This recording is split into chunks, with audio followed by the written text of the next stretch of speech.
on. Okay, now I can start all over. Welcome back, folks. So the issue with moving forward with an RFP to get a jump start is this is a major, major construction project that I believe is beyond the sergeant at arms ability. They don't have this kind of knowledge and staff. We do have Trish Harper on board as helping us to navigate through construction issues, to say, yes, this is on track. No, you got to be careful here.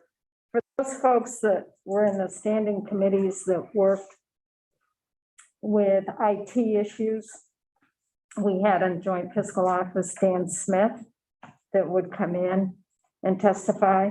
And Dan was put there as to help us as legislators understand the IT world. Trish's role is that same role. It's to help us say, understand some of the documents and say, this is what it really means, and is this the direction you really want to go in? The question is, Tricia doesn't have the staff to carry this whole construction project through either. That's not the role of her position.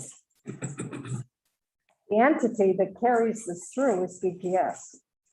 But BGS doesn't have the authority at this point to do this, because that comes through an appropriation that is done that funnels the money to them to do the work.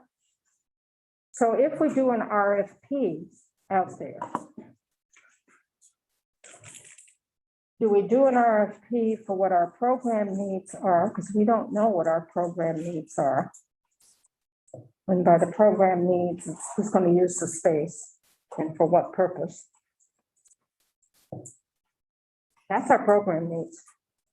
Who's going to use the space and what's the space going to be and what is it going to be used for? We don't know that completely yet ourselves. We don't, because we don't know where our staff is going to go. We do know it's for committee rooms. We do know it's for public access. And we do know security. That's what we know. Does the RFP then go into saying develop schematic design, but then goes into design documents? And then do we expect BGS to take that over once they're given the authority? Because they may say, we need some changes here. That's the decision we're trying to make here. We've asked, can we go forward with an RFP and have BGS do some consultation? Can Trish reach out? Can we reach out to BGS, say that Tricia shall consult with BGS, but is BGS able to respond to that? That's what we're dealing with right now, I believe. Well, how do we move forward? Is what I'm putting on the table. Did I explain it incorrectly or make a mess of it? Or did I clarify? Allison? It just doesn't strike me that it needs to be that complicated.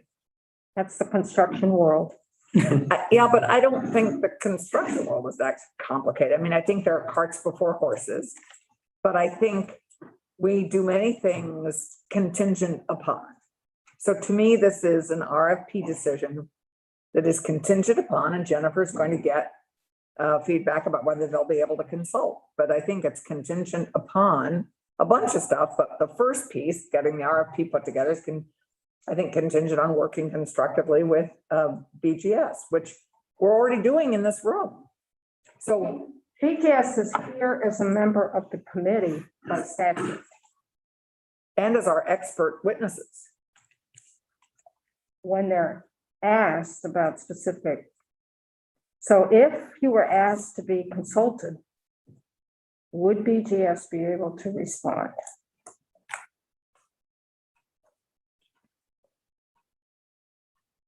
Why not? I don't know. Why not? Well, I think it puts everybody in a kind of an awkward situation here because we're different branches of government. So I think like what people feel like they can answer or not answer is part of this conversation, and not to put anybody on the spot.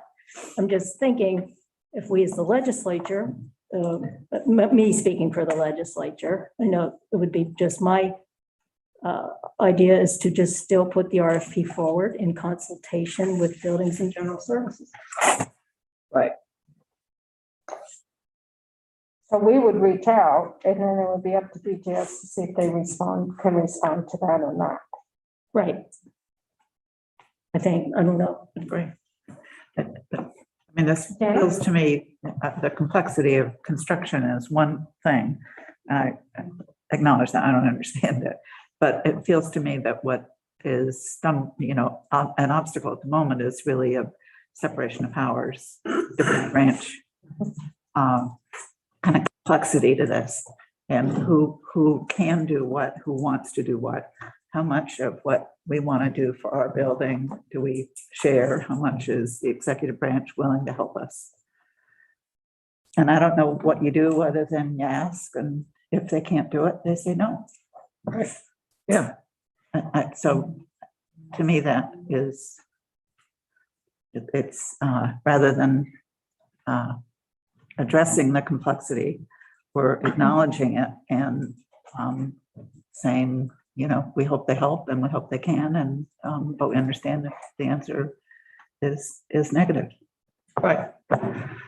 Keep moving, but we shouldn't assume that it's negative and not try to move. Right, exactly. I do want to make clear, Madam Chair, you're correct. I'm not an expert. I don't want this project. It would be ridiculous to give it to the Sergeant at Arms office. But in consultation with what we have, what we do have, what we can offer at this time. For the development of the RFP. Right. And the RFP, could we just do an RFP for the programming needs and not get into the schematic? So that we kind of, Why wouldn't you? Well, it just puts you back. You just do it, you can extend the contract sometimes based on an acceptable program.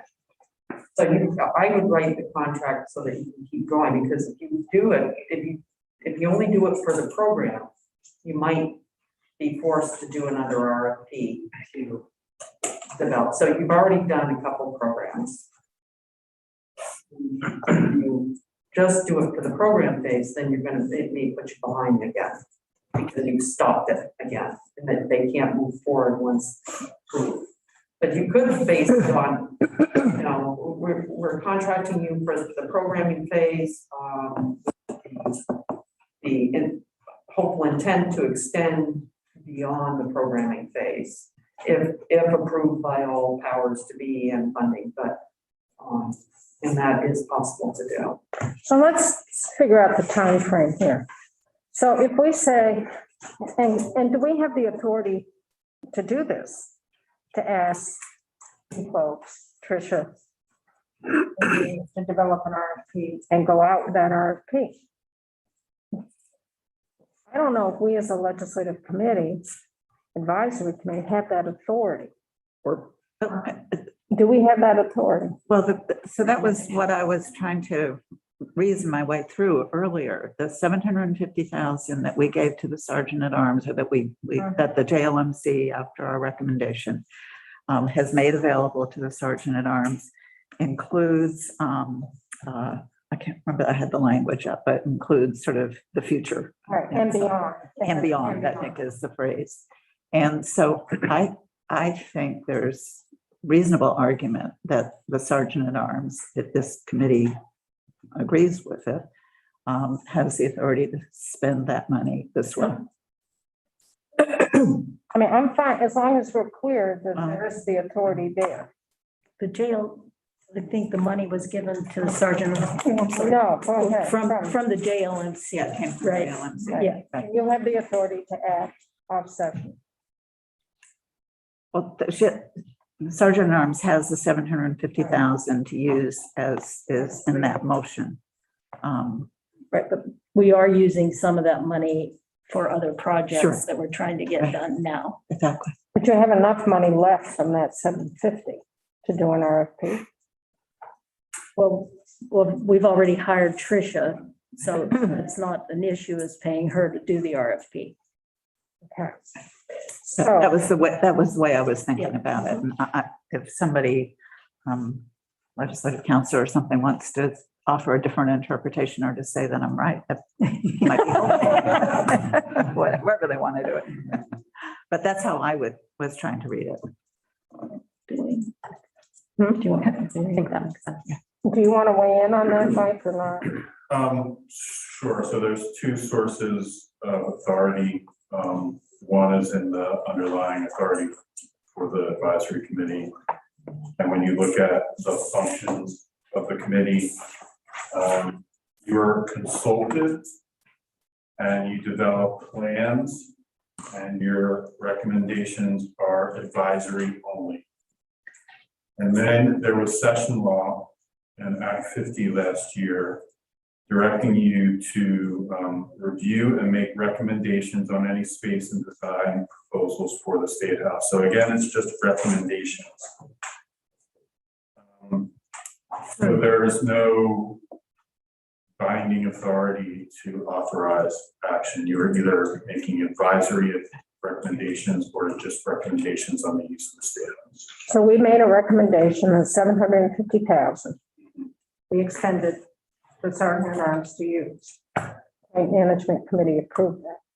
So within that process, sergeant at arms and Trish could go out for an RFP using part, if they needed to, part of that 750.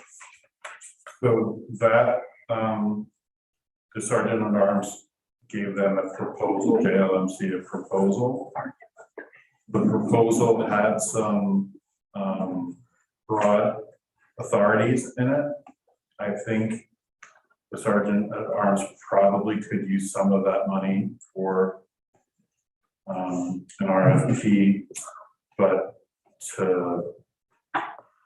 I would recommend that the sergeant at arms go back to JLMC just for so to be quite clear on the use of those funds.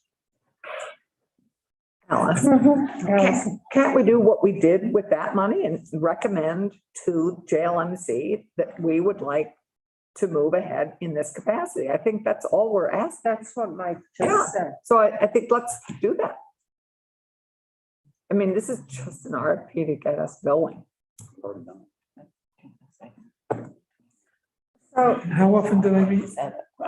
it would be up to them to meet. They'll meet again soon. Meeting. So Trish, I just want to get a time frame here for, you would go out for an RFP, you get the bids in,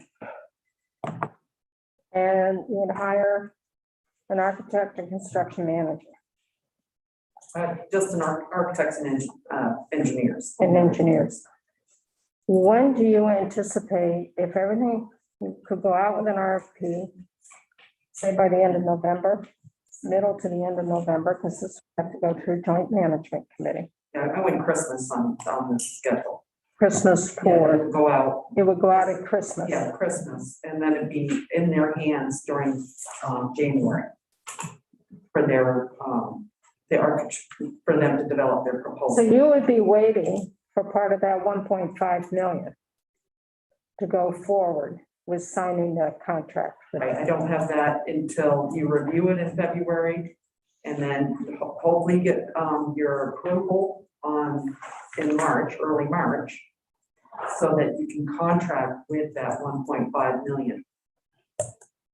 That was my thought. The RFP goes out based on, pending on funding approval of the 1.5 million.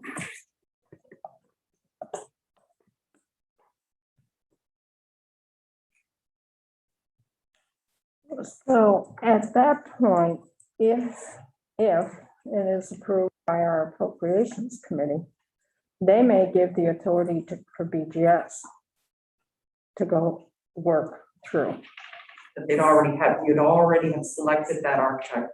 But I think that the selection committee, why couldn't we invite BPS to be part of that selection committee? So Good that idea. we all part of the review. So, And then it could be shifted over at that point if allowed. So I'm looking at the memo Janet sent to us in August.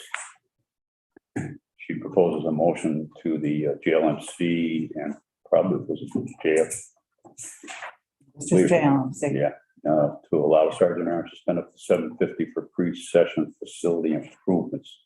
And you're talking about using some of that $750 to get. It says and beyond, right? In the memo, In the it memo. says and beyond. And beyond, right? So this is just clearly to use that funds to get Trish to a point where you can move forward with the duties after you get to 1.5 million, hopefully, and budget adjustment, Because the 750 would cover my fees to, whatever. a portion. A portion of their, a portion of the fees to develop that RFP. Yeah. That you'll have that, and then once to that point. Sure. And then the stop point is funding. If you get funding. for- And then I think I heard somebody say, and I'm sorry, I don't know who, and they would run it by BGS or ask BGS for some help or something along those Yes. lines. I'm a broken record. How does BGS get, without having a project and have an authorization, would they be compensated through budget adjustment or through the appropriations committee for doing that work? well, part of it, BGS used to do things for preliminary reviews of programs, so Yeah. that without, so that they could propose it to you to put to the table, so I'm not sure where, Well, that's some of the complications of having yeah, one branch of government tell another branch of government what to do. yeah. May not sit well. Allison? Every time we pass a law, we're telling the administration about what to do. I mean, We haven't passed a law. no, I realize, but we do so Chuck, we tell the administration what to do all the time, every time we pass a law. I think we're all trying to move forward in a relatively thoughtful and speedy fashion. And how we enable that, that's what we're trying to enable. I think we're poised, we're ready to do it. And so the cart has to move somewhere and start somewhere. So this seems like a good way to start. I mean, So we need to make a recommendation to the joint management. Right. To allow the Sergeant at Arms office with Trish to go forward with an RFP. To hire an architect and engineer to work through our program needs for our expansion. That may lead to schematic design and design documents. Do you want to put shall consult with BGS at any point in that? Good. We could. Would people want to put in shall consult with BGS during the RFP process? It would be during the RFP process, right? Developing the RFP. But if BGS is not able to, the shall, that's tough. yeah, that's the problem. If Jennifer comes back to us and says, I'm not able to, then I don't think that should. Then that's their answer. That's still consultation. Yeah, it is. That's true. You heard it here. How about in consultation with? Instead of the Yes. shall. I think that's more of a problem. You It's could more just of a say problem. May consult with. Yes, let's just use may. May instead of the shall, May consult. may consult. Will is a little softer too. Shells are. We have long debates over shall and will. Did this So would contract. someone be willing to make a motion to that effect? I think Joe did. I did. When? You did the money, Would you be kind enough to read not the RFP. We're on the RFP now. It's a different motion. A different We've already motion. voted on the previous motion. Previous motion was only to recommend Right, so what our budget What are you adjustment. wanting now, Alice? A new The motion. ability for the Sergeant at Arms with Trish Harper to go forward and develop an RFP for addressing the program needs of the State House expansion that will go into hire, from that, hiring architects and engineers, or an architect and an engineer. And from that program needs to develop the schematic design that will then go towards developing the design documents. And this may be done in consultation, BGS.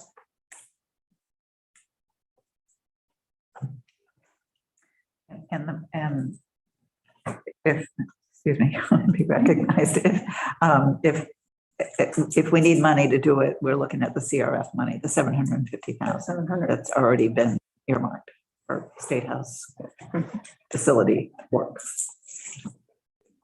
End of that. That's the motion. Can't make a motion as chair.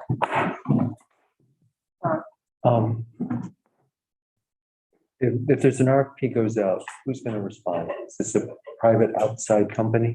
No, you put the RFP out for, to the architects who advertise it. It's a little, it will be very interesting how we do it through the Sergeant Martin, but I will try to follow the way that purchasing, BGS purchasing does contracts, which I've been trying to do. That's, yes, that The odd is, piece that of is this, how we do it. the part that feels odd to me is generally if you're gonna work with an architect, you tell them your program needs and they come back with a design. Right. You don't usually ask the architect to identify our needs. We tell them what we need. Based on the programs that we've already developed, yeah, and that's a very good point. That goes back to that first hurdle that I was talking about. But you need to figure out, this committee, before we hire an architect, where you want people, you gotta decide. Which goes back to our discussion about That's right. staff. Yeah. Right.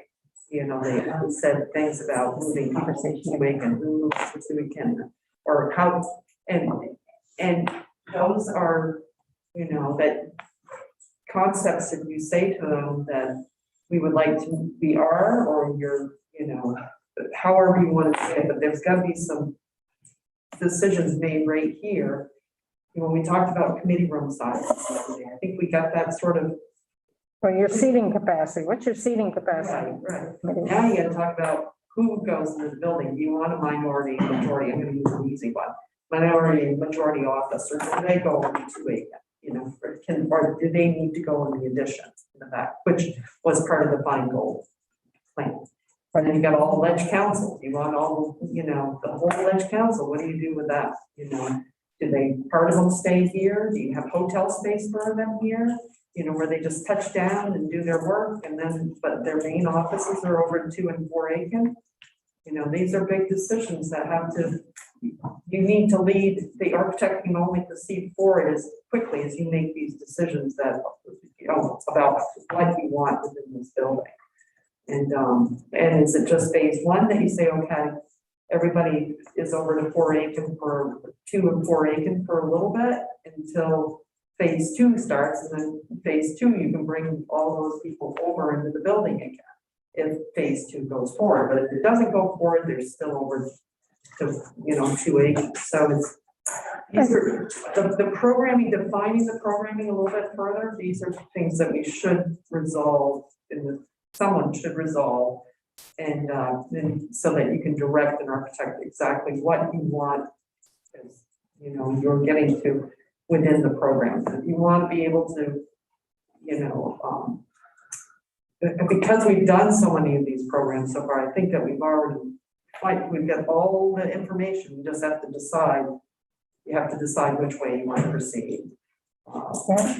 And correct me if was some of that tweaking of the program going to be done in the institutions committee? And that was my question. Well, Or is that too late for the RFP process? I mean, some of these decisions are out of the purview of this particular committee. Yeah. It's in with leadership. Okay. And as discussions with leadership with the respective parties that are involved.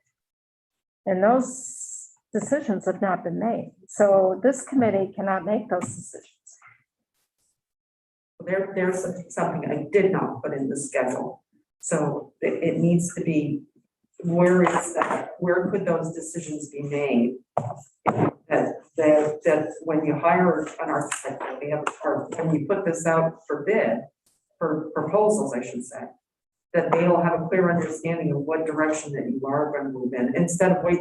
You can hire an architect and not have these things decided, you can deliberate it more, but that's what's holding us up. There's that, we want to march along, we've got to make some of these decisions sooner than later. Doesn't mean that you have to hold, and it could be something that you could retrofit or plan in phase 2, as I was saying. But for now, we're, the whole first floor of the Ledge Council is gone. You got a few people over there. Some people are working from home. Like, how's it all how do you see, and who is able to make that decision to move forward? Is the leadership that moves forward with those decisions? Is there a way to get that approval in the next 2 months to figure out how to move forward? And what space needs, what your program space needs are. So the role of this committee is to make recommendations, and it goes to joint management and joint rules.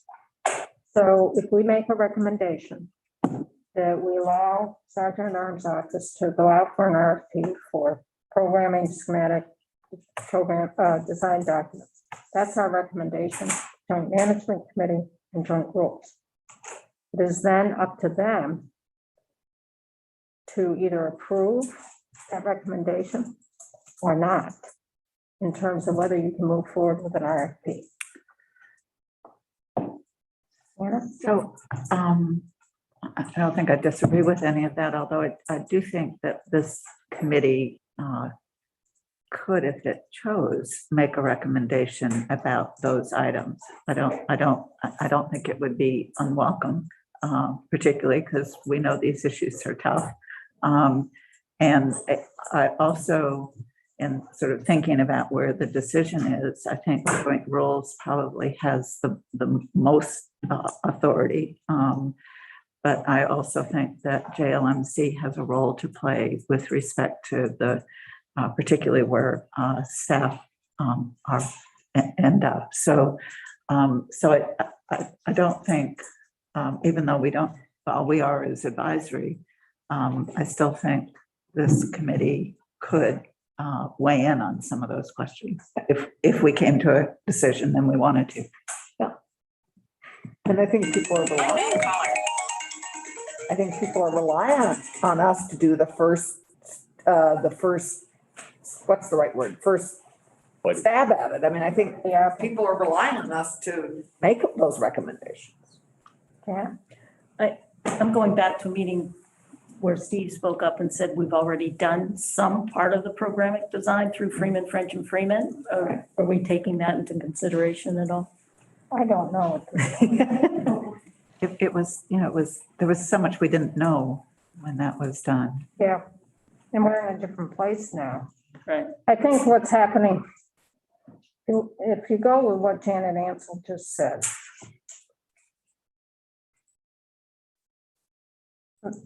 for things, if the advisory committee wants to make a recommendation, I'm just going to put this out on the table as broad as possible. Do we recommend that we have some ability for the public and visitors to come into the building at a unified space? Do we have one point of entry or multiple points of entry into the building? Committee rooms, in terms of seating capacity, do we develop committee room seating capacity, some at 25, some at 35, some at 45? Ledge Council, do we weigh in and say, yes, they should be moved to 2 Aiken? No, they should not be moved to 2 Aiken. Those are the immediate things right now in front of us. Do we want to make recommendations on some of those? Based on what Janet answers. I would only look to our charge. It's not a do we want to, it's we shall. And we've been putting off the horse for a very long time. And we have to be the ones who make the first recommendation. Right. Can we do those one at a time? Which one do I start with? Well, in the order you gave them. Doesn't matter. So, It seems, to me, Madam Chair. yeah, It seems to me that you don't have to make the specific recommendation about, we went down this bizarro rabbit hole with our last report where we were like sitting in chairs and seeing how far back people could push their chair and whether there was an appropriate space. And that made me super uncomfortable. So I don't know that we need to get into those kinds of weeds. I don't think we should or need to.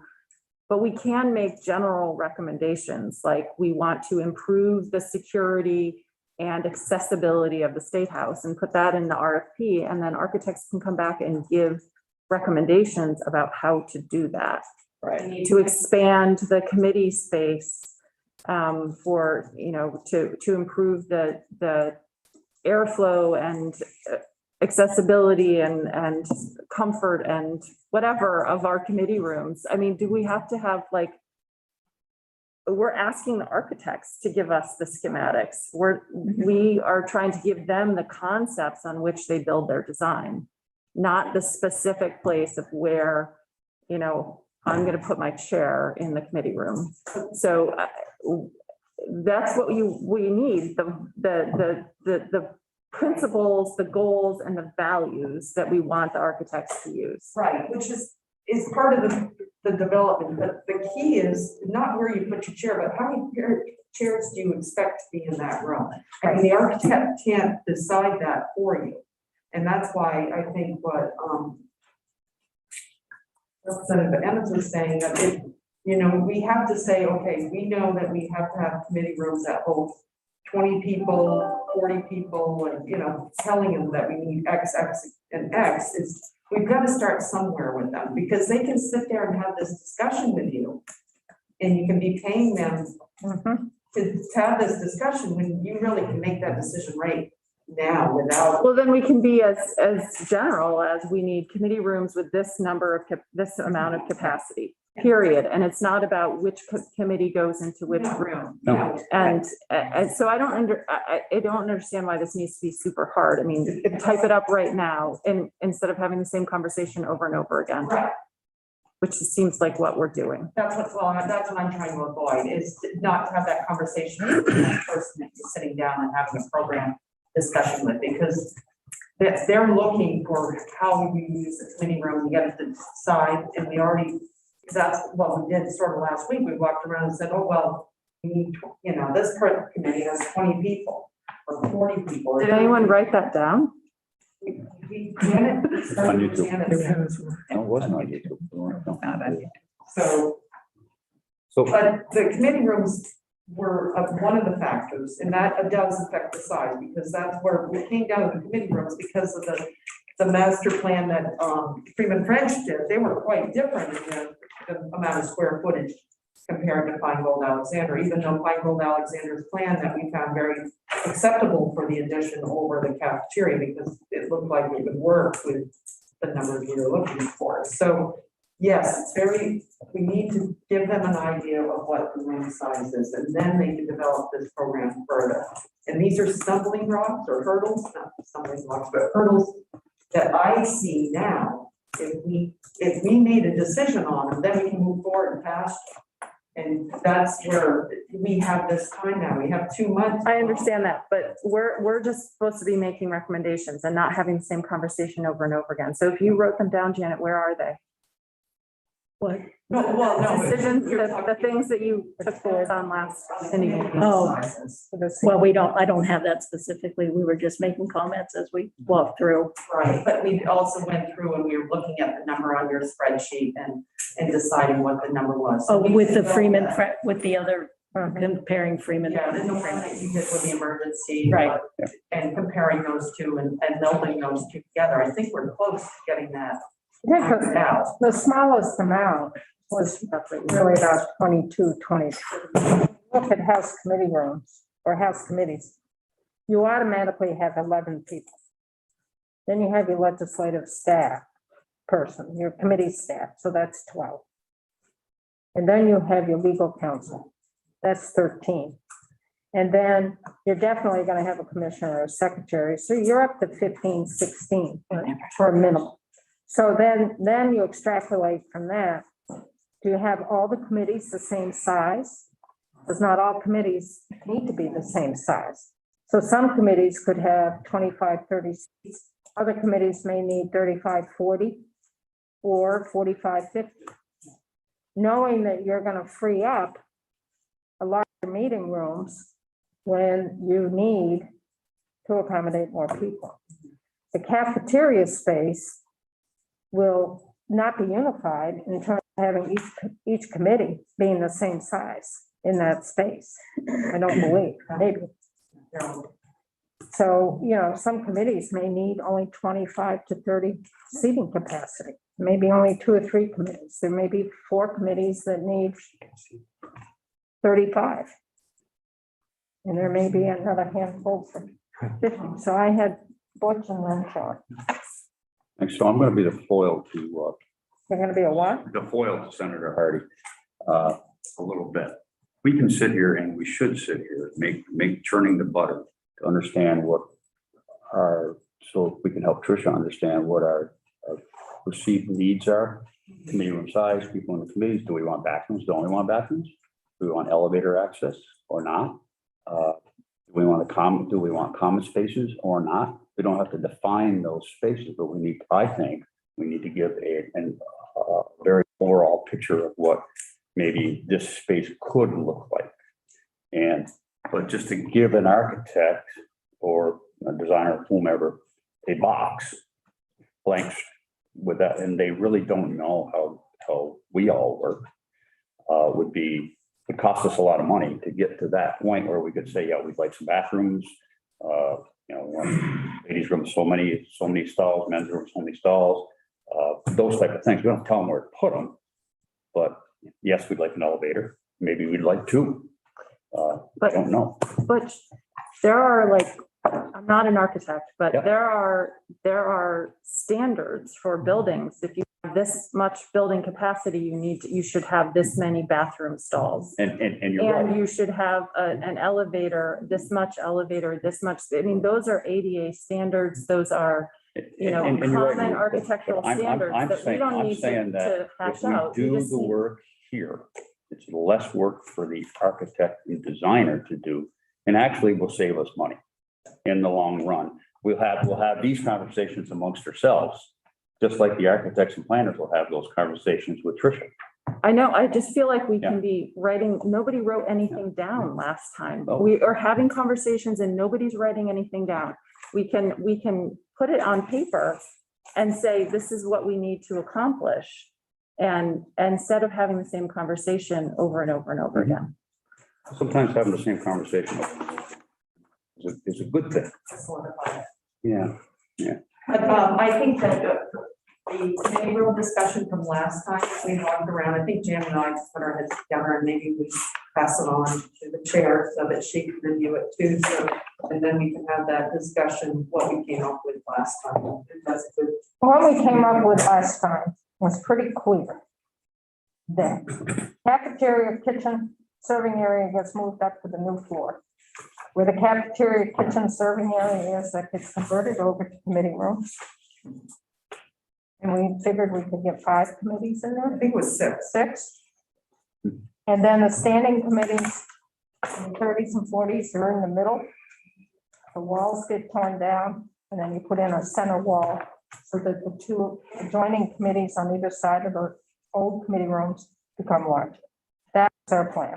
So then, what you tell the architect, for the committee room, the 5 or 6 that's going in the cafeteria space, this is the range of seating capacity we need. That's what you tell them.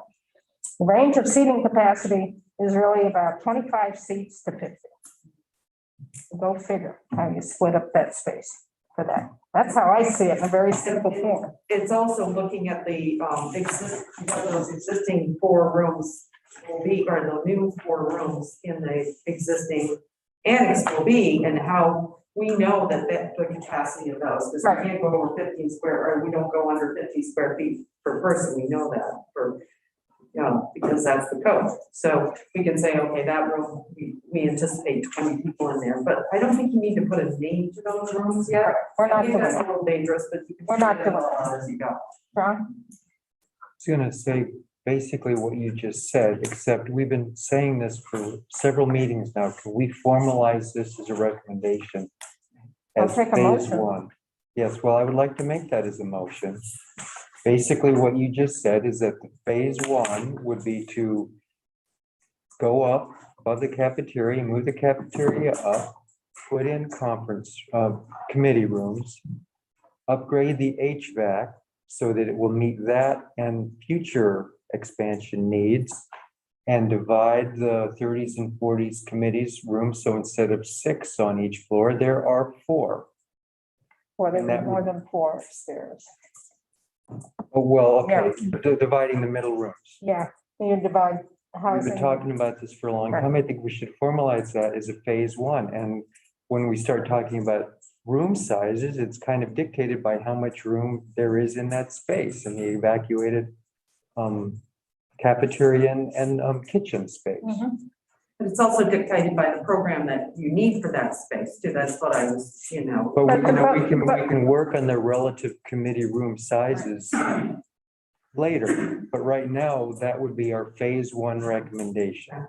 Phase two would be, we would talk about a welcome center, coat room, all of that. But that seems like that's where we want to go, is finalize a recommendation for phase one and then start talking about phase two.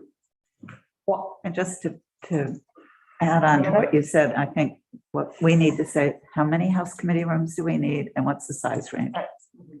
14. So that was a motion, for lack of a second. Yeah, and a larger cafeteria. So Allison and then Ruth. So, I mean, that's just, again, I'm happy to do it, build it in phase one, phase two. Until we take the staff into consideration and their needs as well, we need to have a holistic plan for the whole thing. And then you can happily do phase one as a building thing, but I think you have to solve all our needs, because we have to solve what we're gonna do with 2 and 4. And we have to be working with our staff as well. It's not just us. It's not just the legislature that uses this building. So yes, we may have a good phase one to build, but we need a plan for the whole thing. And to go back to Trish's point, that she said at the beginning at 1 o'clock, 40 minutes ago, she said, you have to be all making the decisions about what's happening with the staff and where they're going before we, do a larger, can design more. yeah, so it's fine, but I think we do have to I think we need to ask our staff to figure out what they want and if they want and what they need. And working with what we would like to do as well. So I mean, I do think we have to make that decision maybe sooner rather than later. Ruth? So I agree with Allison that we have to have a holistic plan that covers everything. Because when I hear you make that motion, what I hear is we are focusing on the needs of the committees for the House. And that is what we care about. And what we're not talking about is the needs of our staff, and even more important, the needs of the public who uses this building. And so I think we really need to be careful about making this so narrow that it looks like it's just getting bigger committee rooms for one chamber in this building. And we can make a recommendation to Allison's point about taking into the needs of the staff. We have a new JFO director. We're soon going to have a new legislative council director. We have a new HR director. We can ask that leadership meet with those 3 new people and make a plan for the staff and come back and tell us what the plan for the staff is, so that then we can incorporate it into our RFP. And so that we're not making the plan for the staff, but the staff themselves are working with leadership to come up with a plan. And maybe that plan is we need expanded space within the State House, or maybe it's we move to 2 Aiken. But we're not the right body to make that decision, but it has to be part of the plan. And then we also need to take into consideration the public and all the people who come here, and security and accessibility, which is going to get lost if all we're focusing on is how many square feet, the House Ag Committee needs. Hamilton, but So, I agree with much of what you said, but I don't agree that the motion that John made is only about House Committee space.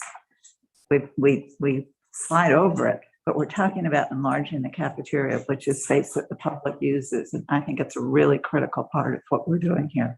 So I don't want that to get lost. And I think Fair point. it's a key benefit of this plan to build up is that the cafeteria will have better space. and his motion also. And the public likes to come to the committees. So having adequate committee space is actually a good thing for the public. I think that's a fair point, but you have to make sure that the way you're discussing it, the way we are discussing it is about the access for the public and access for, the broader piece. And so, When I heard John mention phase 2 was our welcome area and public area. That's what I heard. Yeah, well, and I was also saying we should be discussing other pieces of it, like, do we need more administrative offices?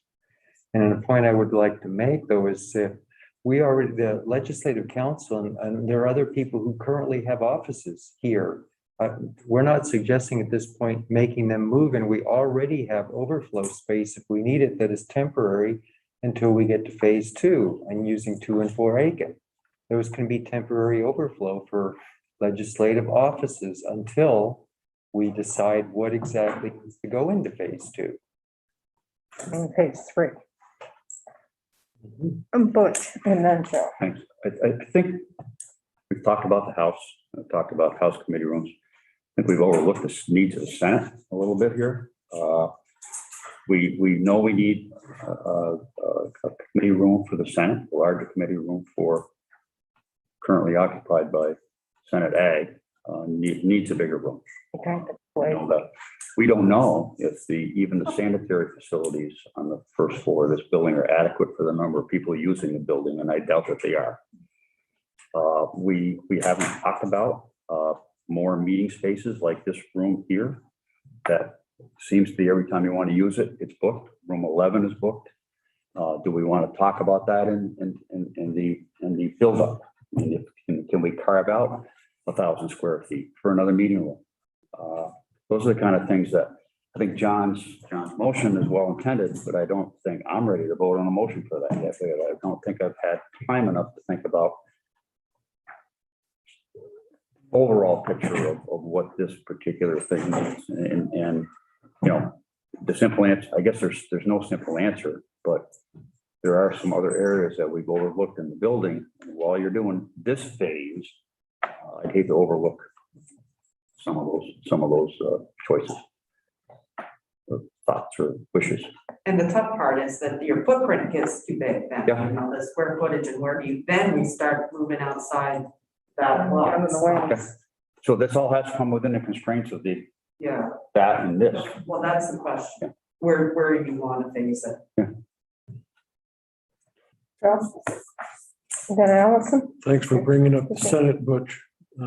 You beat me by one step, but we also have the pro tem's office to think about. I don't think we're going to be able to get through all this in one package. I think we've got to break it down into separate phases. I think we have to concentrate on the overall long-term objective, but put each of those objectives into a given phase and keep our eye on the prize to get to where we want to be eventually. But we're not going to be able to throw them all into one phase, be done with it. We've had a very clear charge for how this committee was set up. It's not JFOs or JLMC or the joint rules who are charged with making first recommendations. It's our responsibility to make a complete investigation of the space needs of this State House, to discuss with legislators, legislative staff, and relevant stakeholders all about space needs, and then to come up with making recommendations on any space and design proposals for the State House. It's our job to do that. We have to make the initial hard decisions. Even if they don't get accepted in the long run, somebody has to make the hard decisions. And I would humbly suggest it is our responsibility to do just that. So if we can at least focus phase one on building an addition to the cafeteria, concentrating on that as phase one, talking about what steps should be in phase two is another discussion for another motion. But we've got to make progress here, and we've been beating this horse to death. That's my rant for the day. Now, I'll come up with more. Did you have your hand up, Allison, or not? Did I see that or not? I didn't. I'm thinking a little longer. Okay. before- John? The reason that, I agree with everything we're saying about needing to have the whole picture and figuring out what the end goal is gonna be, what we need it to look like. We have to talk about this in phases simply because of the fact that 4 months out of every year, we have to stop construction. 5 months. Well, okay, 5 months. So we can't, I don't think there's a practical way to do it all in one chunk. So we have to work on one piece. And if we move legislative council to new offices or somewhere else, we can't renovate that space while they're still in it. So no matter how you look at it, we have to approach this in phases. How can we do it any other way?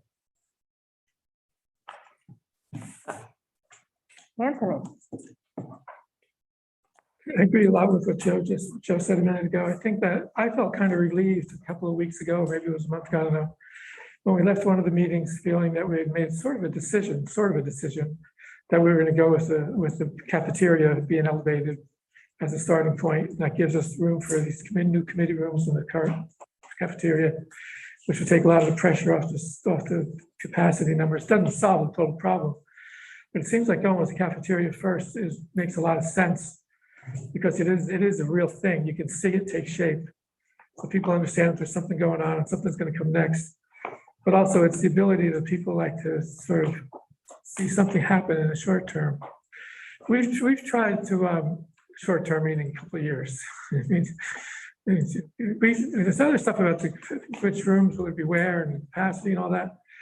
I mean, we've talked all about that. I'm not saying that we shouldn't do it again, but if we're going to do it again, we should say we're going to do it once, and we're going to make decisions, and we're going to move on. Because, it just seems otherwise we're just going to keep spinning our wheels.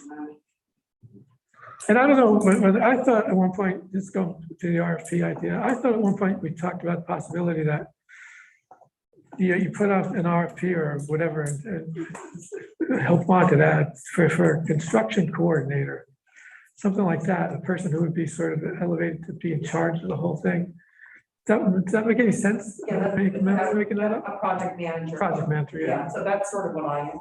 Okay, So at this point, but it depends on what Janet wants to appoint me to doing as it keeps going forward. But, I'm here to help you manage these, especially if it's under the General Assembly, then I'm here for that. So, and that was my capacity at BGS too. So it's managing large scale projects. I just think I felt like I said that one day when I felt like we had made a decision to start with the cafeteria. I felt like it was clear a path that made sense. Now I feel like we're walking in the woods again, and that path does not seem so clear. I'm not sure why we would move, I guess I would ask this as a question, but I'm not sure why we would move away from the idea of doing the cafeteria first. There's a reason not to do that. Allison? So I think the RFP gets us going into exactly this kind of discussion. The RFP gets us going into what our needs are and when do we want to stage our needs. So I think what our needs are has to be resolved totally. The staff, the legislature, the public, the administration, the judiciary. This is a building used by many people. What are our needs? That's what the RFP gets us. Time to figure that out. And we have some great starts on it. So we already have the Freeman and we have the Feingold. So we have some great starts. So it gets us to identify what our needs are. And then we can stage it. You know, we can face it, however, whatever the word is you want, but we have to be clear on what our needs are before we go forward with any phase. We have to be clear on the staff needs, legislative needs, everybody's needs. And then I think we get it designed and then we phase it. But I think you cannot do it higgledy-piggledy. That's why we never finished it last time. I think that is why you have to figure out what we need and then phase it. Yeah, I agree. I don't think doing the cafeteria first is an example of piggly wiggly necessarily. It's saying it's a big project. We're gonna start in this room here. It's like if you're doing something at home, say the house is a mess, we're gonna start by cleaning up this kid's bedroom or whatever. So it's not piggly wiggly because you know it's all gonna happen, but it just gives you a starting point. Also, a question, how long would you anticipate it would take between putting an RFP together and getting responses? Well, that's what I have on that schedule there. So that it's, we're looking at taking the next 2 months to put the RFP together. And for us and them, it goes out to them in early January. We get responses back from them at the end of January.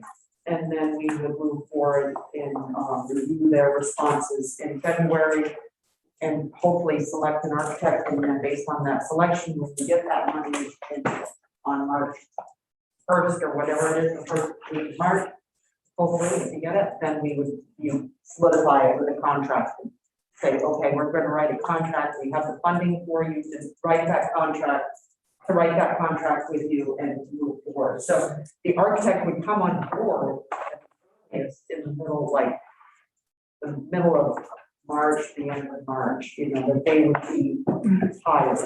And in terms of the capacity limits and all that in the rooms, that would be part of the conversation with somebody who's thinking of putting in an RFP, putting in a proposal. But what I'd like to do, because I think that it's within your decision making, that the architect would just be coming to ask you, well, how many people are using these committee rooms? We already, you're just needing to answer that for them. So if you can answer that for them, that brings us within the program to develop, to put out an RFP. That brings us so much further along. The other thing that the cafeteria. I mean, the cafeteria right now, the size of the cafeteria and the expansion of the cafeteria is being dictated by the footprint almost, right? You can't, we've had a cantilever, Feingold had a cantilever going off the back of it, or, you know, is there an addition on the side or whatever, but right now, it's, you know, we're constrained because of the footprint of the cafeteria and the size, you know, including the speaker's office. Maybe can't we bring it out a little bit over? It's, Right, it is what it is. it is what it is, yeah. I don't know. Is that going to meet your capacity? But you may need a sub dining room later, like that Freeman French show, they showed a sub dining room towards the front of the building, you know, in addition to the, so, but it's one of those, you know, for the cafeteria, you're kind of making if you write this, you're saying, okay, we know we are living within this footprint almost to, you know, and that's our capacity for our cafeteria. So, but you could also size it bigger, make the kitchen and add more dining when you expand out, other dining areas that would be fed off of that main area. But that concept, again, of understanding which way you want to develop. Is key. I also wonder, I'll be quiet in a minute. I also wonder if we're talking about this committee meeting with the architects, as opposed to the management or committee or the joint rules committee. If we're the group that's meeting with that, trying to make those decisions about capacities and whatnot, then we have to be aware that they have to be approved by somebody else. So we can't talk to an architect and say, we think these rooms, you know, need to fit 30 people, and have the maintenance committees come back to us and say, no, we think it should be 20 people.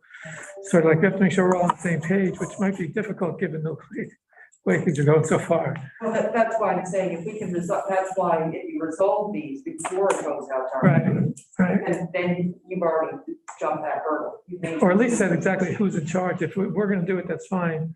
Yeah, If the other committee's going to do it, we need to know if they're going to do it in a timely way. Steve? I need to be led through the process, I guess. It's hard to just keep talking and then we seem to bounce from one need to another. Is it possible for our next meeting? But to have, what are the broad programmatic categories? And then we as a committee can work through each category and answer the questions. And I believe a lot of it, we were presented last time with some of those broad categories and what Freeman, French and Freeman said about them and what Feingold said about them. Some of them we could even as a committee say that makes sense or that doesn't make sense, but to go through them step by step in order, and then that way we can make sure we don't miss any and then have information. And some of them we may say, we don't have any clue. This needs to go to somebody else or it can't be answered. But I don't know. I need a chart on the wall. And I say, okay, we're on step one. Let's do that one. Step one is figuring out what we're gonna do. hearing a bunch of people else, that's the time. And I think we are going round and round and round in circles. And I think Anthony phrased it well in at our last meeting, we felt that we'd made some progress and we're coalescing around putting a floor above the cafeteria and in the cafeteria and the needs there, and then converting the old cafeteria space into committee rooms and then tearing down some walls and some existing committees. We know the HVAC system is being worked on. If we make that decision to put up that third floor, the floor above the cafeteria, then that can be incorporated in the work for the HVAC system. Then John spoke about phase 2 being a welcome area, the public area, accessibility issues. And then phase 3 is figuring out what you're going to need for administrative offices. Because that's how I'm seeing it. So, where does the committee, is there a motion? Sounds like what you just said was the motion already made. Accessibility would be looked at all the way through. Yeah, that's automatic. Just one, really that. I can see phase 2, and you said 2 and 3, though. I could see those happening together. Yeah, Figure out what offices we're gonna need. And the thing that occurred to me is it might make sense if we create a welcome area for the public that the Sergeant at Arms office should be near there. I don't know, but I haven't talked to her about it. But so that if that worked, then that might leave that space available for other. but that's getting down into some. That's sweet. I'm looking, Yep. we gotta make a move here, and the way we can make. Well, I a mean, move- the reason I said we talked about Senate Ash, Right, where that would go. we need to make a recommendation. Anybody ready to make a motion? Because I can't, I shouldn't as chair make a motion. Sorry, I guess I'm just really not understanding. The whole point of the RFP is to give us the time to do the work of figuring out our needs, right? Isn't that what we're doing with the RFP? The RFP, the process up to the RFP, I think is the time for this committee to define further what they're expecting the program to have. Okay. And that would be ideal in order to. So until we identify all the needs that we have, staff, legislature, it's premature, I think, for us to be making any motions. Been talking for weeks about what our needs are. We haven't heard from the staff for weeks about what their needs are. We haven't heard, I mean, we're clear on our legislative needs. I think we're pretty clear on that. And but I guess I just think that the cart's going before the horse here. I think that you get the RFP out, we do the I mean, we get the needs identified and then we decide what we want to build in stage 1, stage 2, stage 3. But we do the whole spaghetti at one time. I don't get sub recommendations. I'm sorry, I just don't understand. Help me. Why am I, we haven't even heard from you guys. What do you think? They're probably saying it's time to be quiet. They don't want to talk. Joe, Don't you guys really want to be in the legislature now? No. Trish, a quick question. Is there any wisdom to dividing an RFP process into phases? Well, they are divided naturally. Well, let me be real clear. We know immediately the HVAC system needs to be redone with an expectation that we will expand in the future. We know there are house committee rooms that need to be fixed, we'll call it that. And we know that we want to put an addition on the cafeteria. If you isolated that set of requirements, is there wisdom in setting out an RFP for just that project as this committee continues the conversation on what should happen in phase 2 or phase 3 or phase 4 when we can finally start talking about parking? no, we're not talking about parking. I'm trying to minimize the conversation. I'd like to make a motion, but I'd like to get an answer to that question. I think it is wiser to have an RFP that covers all potential phases, or we isolate into things we know we have reached agreement. I agree. I think that it's wise to have an RFP that is open to involving all phases. Meaning that if you can stop it at any point, you say RFP based on, it's like what we had said. Or schematic design development. You stop it there. You want to move forward with it, that doesn't exclude you from moving forward with this architect. So you want to have the language in there that, you can move forward. It doesn't stop you and that you have to go through the whole process again. You want to have the flexibility if you like what this architect's showing you, you like what they're doing, you want to continue with them, you can go for it. But if you don't like it, you don't like whatever the program, you don't like working with the architect, then you can stop it. But then you'd be starting again from another square. Yeah, that's Okay. I think, does that answering your? It does. It's very helpful. Thank you. With regard to our legislative charge, which says, and I quote, "We shall review and make recommendations on any space and design proposals for the Stay House." Doesn't say who we're supposed to make that recommendation to, but I will assume it's JLMC and Joint Rules. I would move that we make a recommendation that a third floor be placed. Is it a third floor or a second floor of the cafeteria? Call it the third floor. That a floor be created above the cafeteria, that our HVAC system is designed to fix the current house problems as well as anticipate future expansion. And that the house expand into the current cafeteria space for new legislative committee rooms.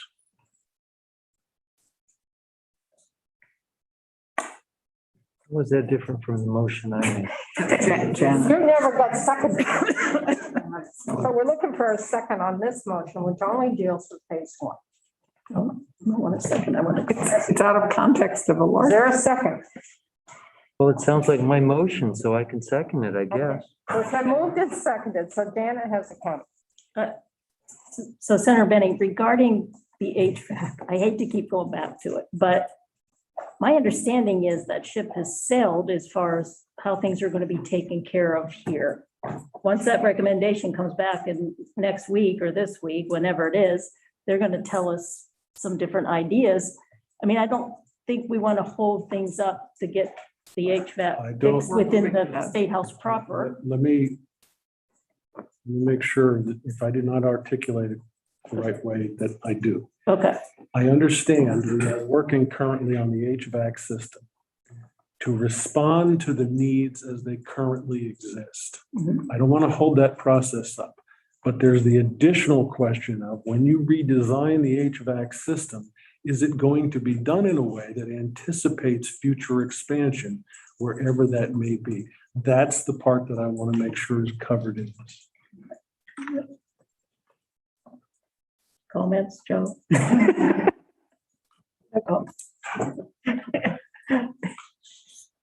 Janet, I'm a little reluctant to jump in here. But first of all, the HVAC system is not what's sort of coming first to me in terms of significance. And I know that the work is happening now, so I'm a little concerned that this motion focuses so much on it. But the other question I have or concern I have is that whatever motion we vote on, I want to emphasize the fact that expanding the cafeteria and enlarging the committee rooms improves the public's access to the work that we do and to this building. And so to me, that needs to be part of it. okay, motion's going to be amended. If you want to word that, I'm happy to Just- accept it as I just partly amended. did, I think. It started off with in order to improve public access. Right. That, Expanding the cafeteria and enlarging the committee rooms improves the public's access to the legislature and to the public, the state, the building. sure. And HVAC system's future needs, or the future needs of the HVAC system. Allison? So I think COVID has really been so I think it all has to be done within the framework of improving the health and safety of the buildings and public access. But at the reason, and I would encourage us to actually rephrase this recommendation to be that this committee recommends that in the light of improving health and safety and public access to the state legislative process, that we, in fact, that we undertake an expansion of the State House and that we do it in phases, and that we work, that we work with an architect, and we consider doing it in phases, and we would propose that our first priority would be whatever. But I think we should frame it with what we want to do. What's our big goal? Our big goal is to improve the health and safety of our work, to improve public access, and to expand the State House. And perhaps phase one is this, but I think we have to begin there because I really think that's what we're doing. And I would be very uncomfortable voting on anything until we really know. I'm happy to vote on that's what we're recommending, that we expand the State House, but I'm not ready to, and phase one, that may be the best phase one, but I really think we haven't done our work identifying and agreeing to the needs that need to be met. We've agreed to phase one's needs that need to be met. Perhaps we have, but I really am concerned about doing anything without understanding and accepting the bigger picture. If I can respond, Allison, I don't disagree with the word you said. This is one motion. There should be another motion about phase two when we begin to figure out exactly what that is. I completely agree with you by leading off language that says, for the purpose of improving the health and safety of the people visiting the building and for the ability for people to have improved access. Leading off with that language, perfectly acceptable to me. We are only voting on phase one right now is what we've identified as the most important things. Phase two, I've written down, we need to talk about a visitor center, legislative council and staff, Senate Tem's office, Senate Agricultural Committee room. Just for your edification, if you did not know this, I've heard you say a couple of times, we have not done our appropriate work in listening to staff and whatnot. When the Senate Institutions was in its last week in session, we took extensive testimony from all quarters. I would heartily encourage anybody on this committee, if you have not done so already, go back and listen to the testimony that was offered. I am very cognizant.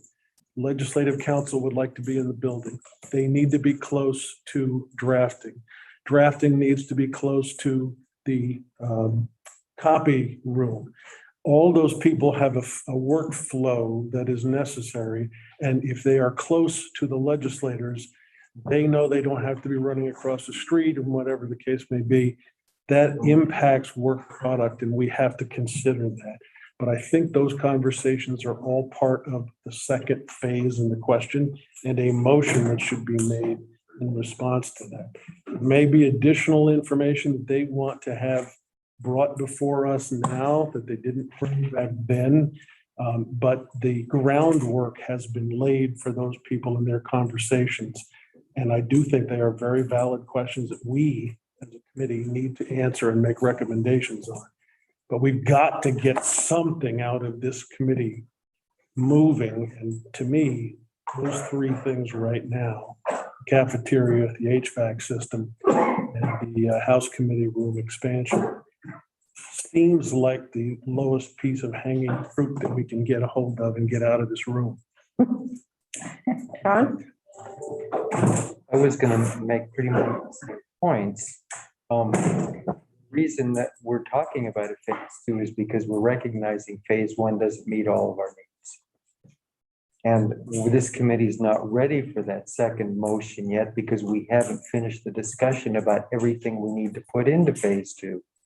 But that's the reason that we're talking about two phases. And the only thing I would take exception to, I'll agree that we need to focus on safety.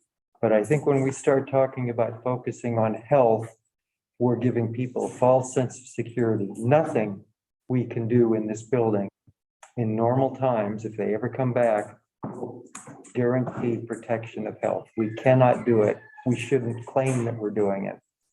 I don't think we are with that language. I think to If you say improve, to- you're saying improving.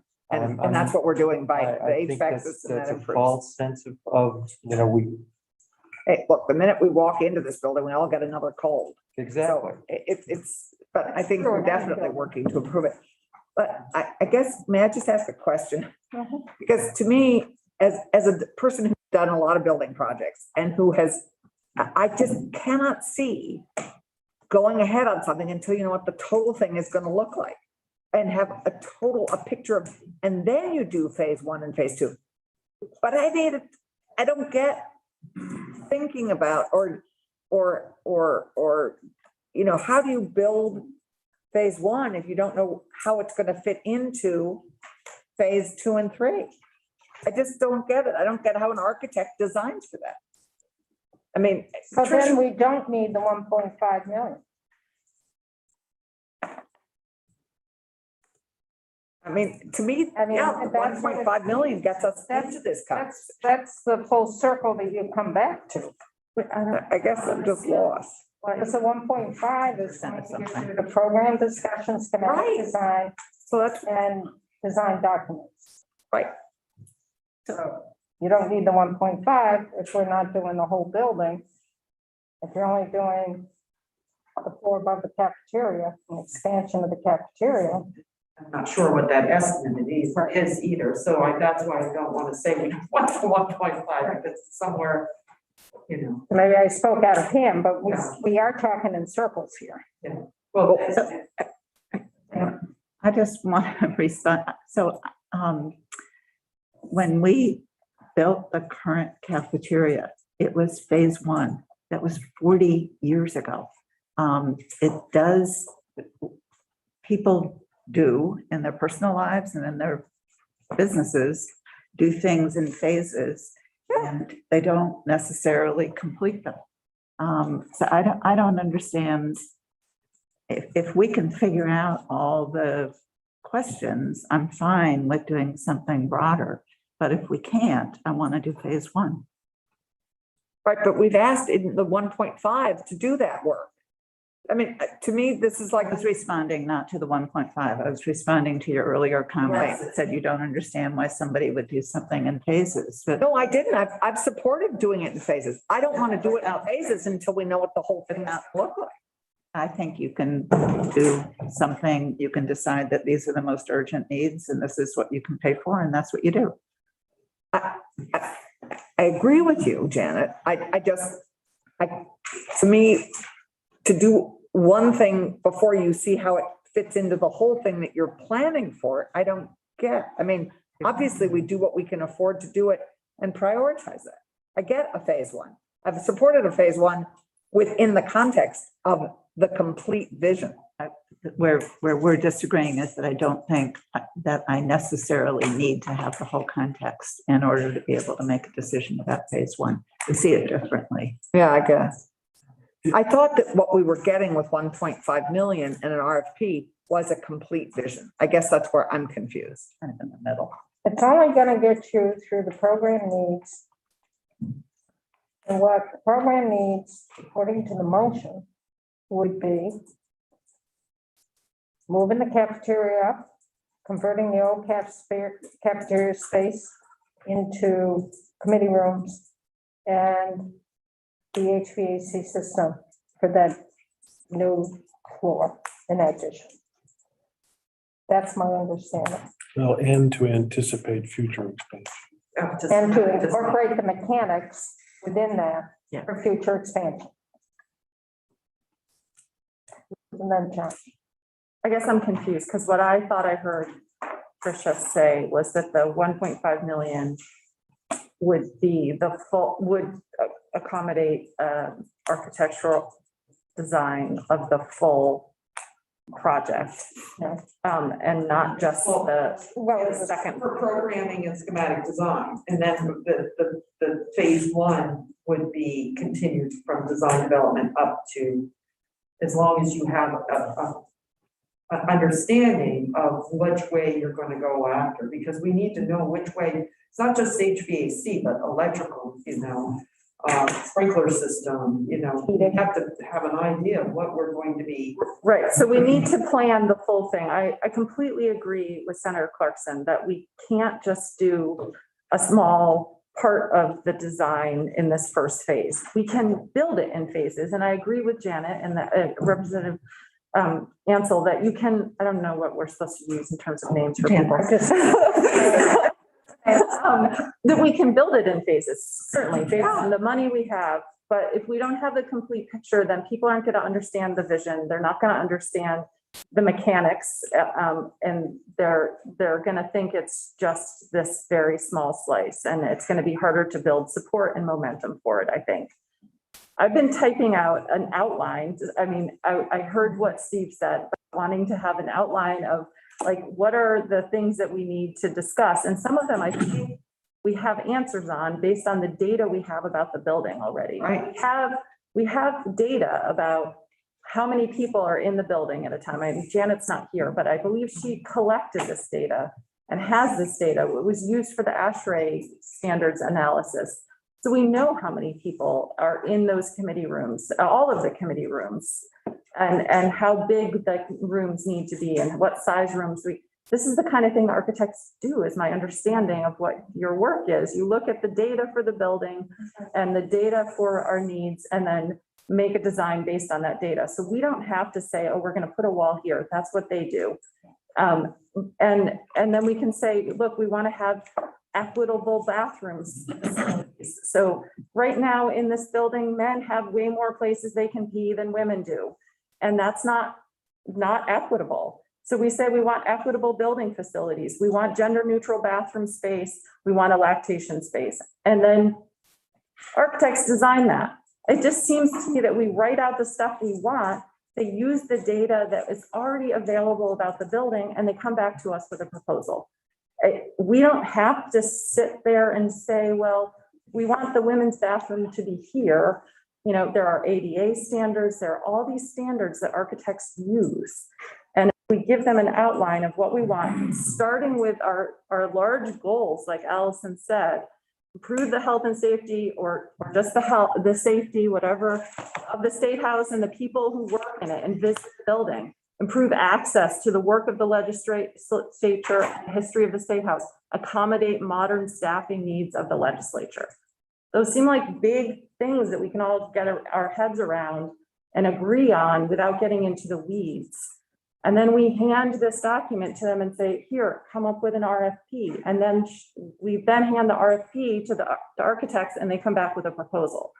I think that's how it works. And, you know, I've just been typing this up and I'm happy to share it with all of you. Like, we don't have to have the conversation over and over and over again. It's too soon to have a motion like John's. I can't support it at this point. I agree. Good. John, then Joe, and then David.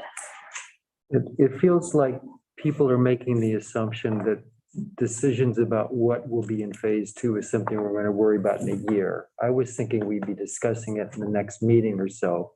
And I personally don't think what is going to go into phase two is very much of a mystery. We've been talking about a welcome center. We've been talking about it, figuring out how much administrative office space we need. That's the square footage, figuring out how much of that. We've talked about enhanced restroom facilities for both genders and you know, unisex. We talked about all this stuff. We have in our heads what we need to go into phase two.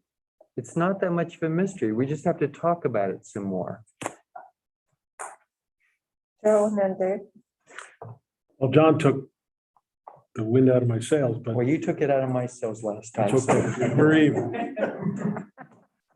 This motion that I made for phase one is not supposed to be the end of the conversation. It's the beginning of the conversation. We have a lot to talk about in making decisions about phase two.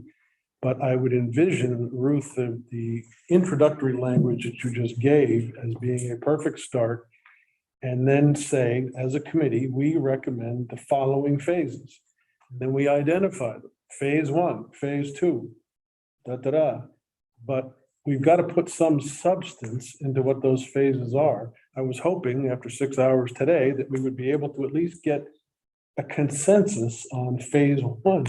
We're going to have to come back and complete the conversation. I don't know whether that'll be another 6 hours or what, but you have to present not only for the RFP problem, but also for JLMC and rules, the complete picture. I totally agree with that. But we've got to do it in steps here in this committee to assemble that complete picture. And Trish knows what the RFP is going to have to be. Can I ask you a question, Joe? Sure. So what happens if after we go through this process and Trish does the RFP and the architects come back and they say, based on what we've heard in the needs and blah, blah, blah, it's really important that we do this thing first, like have a better entrance for the building for fire and safety purposes before we can expand up to a third floor. So, you know, that would enforce, you know, having an entryway as phase one rather than a third floor cafeteria as phase one. So that there are things that we don't know that might make the phases change. And so I understand that you want to get something, we can maybe make suggestions, but to say we want this to be phase one at this point, before we have all the information from the architects about what, once they hear that what our goals are. I hear you making two statements, Ruth. Yeah.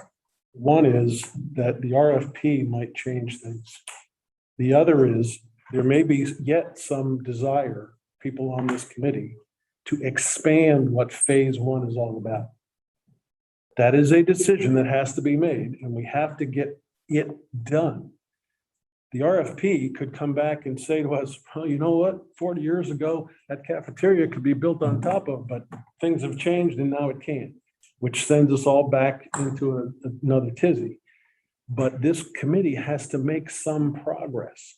So if there are people who are thinking we need to put into phase one something more than what I've just entertained, let's bring it up, talk about it, and see if there's an amendment.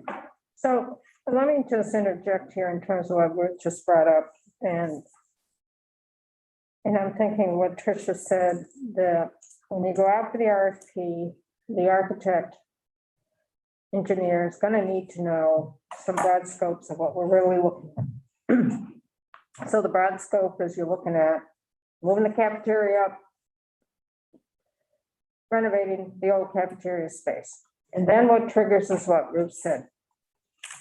While they're looking at this, and they're starting to develop design, they're saying, wait a minute, you gotta deal with more bathrooms here, or you gotta deal with another entryway.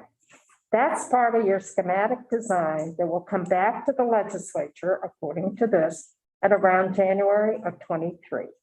That's where those decisions will be made. To say, oh, we've got a shift here.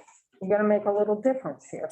Because they're not gonna go from schematic design into design documents without further money and without further approval from the legislature, which won't occur until the session of '23.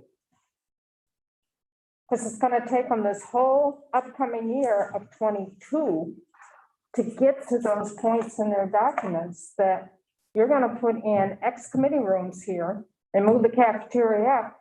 This is gonna have implications in other parts of the building.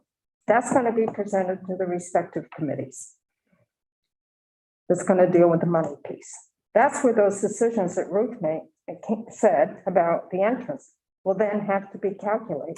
Then why would we define phase one right now? Exactly. How will we define what? Phase one right now? Why We wouldn't? gotta start with some information for the architect to know what you're looking at, which we're saying, yes, the first part of this whole expansion is really looking at moving the cafeteria up and renovating the space for committee rooms. That's your first piece. But So David, Allison, and Ruth. I take heart in this conversation because I think this is where the rubber meets the road. I honestly think this committee is the committee. Session law changed your purpose this year a bit. But this is the committee where long-term planning for the State House should always be brought, no matter what is going on, whether there's a pandemic or not. That's what this committee is all about. And I think the reminder here about what we're really talking about is master plan. French Freeman used those words, master plan, when they presented something that they studied for a month, which just flabbergasted me. I couldn't believe that he would dare to take that hallowed term and use it in such a quick and cavalier way. But this is the State House. I am famous for saying that to people. This is the State House.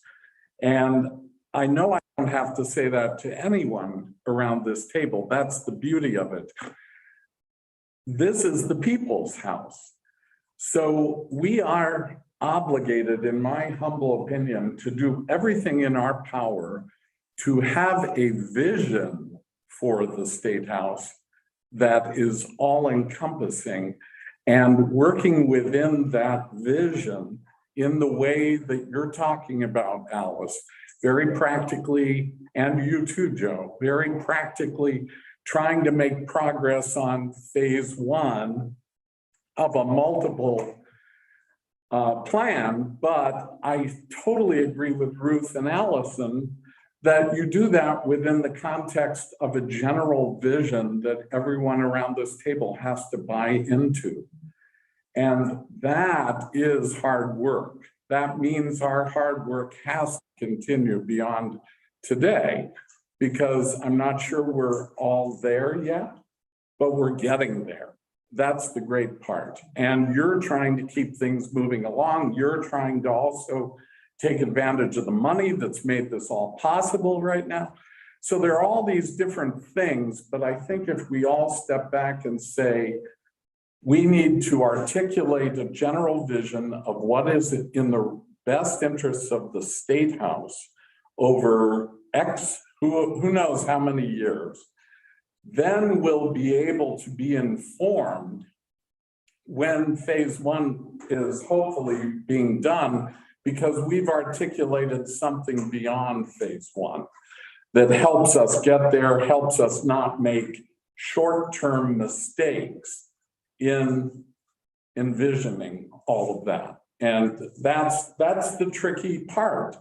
Keeping it moving, being practical, but at the same time holding that vision that is going to create a master plan. I also think that the RFP needs to use that language. Master plan says to the architectural community something very specific. And for them to be chosen as the architect that does a master plan for the State House is no small thing. So we will have the competitive juices of the architectural community working on our most important work. How do we do this with sensitivity to the historic building? How do we do this in the most creative way? How do we solve these problems? I think we're all feeling that weight of those decisions. And I cannot get to that final piece of what does the full expansion look like? Because there's some decisions that have to be made that are outside of our ability as a committee to make it. Because there are other conversations with other folks in this building that are not under our control. So once those decisions get made, then we have a better understanding of what our needs are. So maybe we're premature in trying to figure out going forward with something. Well, that got some hands up. But, I think we're pretty clear. We need more space for immediately in the cafeteria. We're really clear on that one. It's just, how do we proceed with getting that piece done and not lose the vision of the longer goal. Allison, Butch, and Steve. Well, Steve, why don't Steve go first? Put your hand. I just saw 3 hands go up at once. I'm happy to go second. Steve? All right, so I have a question. So David brings up terminology, master plan, which means something for architects, which is different than creating what we've been talking about with this RFP. Is it possible to blend the two? Can we put a request for proposal out there that says, because we know we have some money that's available in a certain amount of time, and that in this certain amount of time, we see it's a priority to overbuild the cafeteria that needs to meet the goals stated as of. Can the other part of the RFP be to develop a master plan in conjunction with the committee for the rest of the State House build? I don't know if architects blend those together. I feel like we're ready to talk about what happens with that, what we're calling phase 1, but phase 2 is still so amorphous. Can they do both? Can they master plan with us for phase 2 and design phase 1? Or we cannot call them phases, call it something else. Design the overbuild and then develop with us a master plan for the rest of the project. And just to answer to that point, I think you've got to come up for that because I'm try sorry, not to. sure. No, it just dawned on me. Yeah, but so the key is to know what you want or to be able to define. They could come in and they could, because you know better than anybody else how this building is. So an architect comes in and just absorbs what you're saying. This is what you need. You need X, Y, and Z. But you need to tell them what that X, Y, and Z is and what your plan is eventually, your master plan, what your great vision is. What is your vision for this building? And why I think phase 1 is gonna work okay is because every time we've seen a vision for this building, that cafeteria is like gone up pretty much on the 3rd floor over there in the committee rooms. And what, for the 5 plans that have come through, they've all been sort of similar. So I think that's okay. But this whole plan for everything else, that's the biggest hurdle. Is someone's gonna make that decision. And if it's not you who makes those decisions on what those committee rooms is, we've got to get that organized so that you can clearly direct, you can clearly inform this architect which way you want to proceed. Right, and I asked the question about master planning services built into that RFP. I've been involved in, I don't know how many, Terminology. 10, 15 master planning processes with expansions of museums. And we as a staff or a board of a museum don't sit around and try to figure out everything we need. We hire that architect to come in and lead us through a process and to interview our stakeholders and interview us and talk to us and make sure that every box is ticked, checked off that they need, and we're giving meaningful, because if we had to do it ourselves, we never would build a museum. So I guess that's just where. Sounds like legislative. You never do it. Yeah. That's so true. That's what Freeman French and Freeman did before. That's what Alexander did. Mhm. So that's all I'm saying is you've already been pointed out and these are the decisions you couldn't make before. So I'm just saying the hurdles we have to get over now. Yeah. You have to figure it out sometime. When you figure it out, the best time to start figuring it out is before you get, they can come in and say, well, who do you want in the building? Do you want legislative council in the building? Do you want us to design for that? You just need to say yes or no, or how many people versus otherwise they can't, their vision can't be developed unless they know what your vision is. I mean, that's why I get back to paying them to ask us the questions, rather than trying to anticipate what the questions are. But we already been asked those questions. That's my point. So what are they? If I had a list of the questions, we could take them one by one and answer them. Who I would mean, be in the that's building? just, Who will be in the Who building? would be in the building? How do we address public areas and visitor space? I mean, and how do we address some of the I think security? that's part of the vision that you Right. have, but who will be in the building is. Who will be in the building? And Freeman French Freeman did a pre-hybrid and us coming back into the building. Yeah, I mean, we've got some moving pieces here that aren't gonna settle in for about a year. That's what's making it difficult to look at your bigger vision. yes. On the 30,000-foot level, we know you're gonna put a floor above the cafeteria, and then eventually you may build out on either side of the building. And if you build out on either side of the building, you know that would probably be office spaces. Or maybe more addition to a cafeteria, or maybe larger meeting rooms. That's really what it's gonna be used for in a simple context. But we can't define that right now. Because we don't know who's gonna be in the building under the hybrid model, and we don't know the decision that's gonna be made with moving Ledge Council to 2 Aiken or not. That's what's up in the air. Butch and then Janet. Thanks, and I may be repeating a little bit of what Steve just said, and I might be repeating what's in the two motions that are currently under consideration, but Trish, I'm looking at your expansion phase chart. And unfortunately, I think we're on line 3. We haven't made a lot of progress today, but because I think we've fallen way down into the weeds. My question is this, could the RFP, and I'm going to really oversimplify, as simple as you're requesting for a proposal to add a third story to the cafeteria area of the State House. Move the cafeteria to, this is lousy proposal language, move the cafeteria and associated services to the third floor.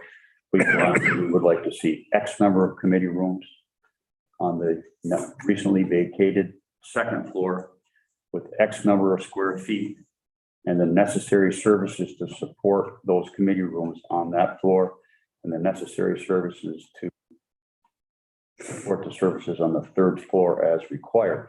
You're not going to get any drawings out of any of this because it's this, I'm thinking this is totally all conceptual right now.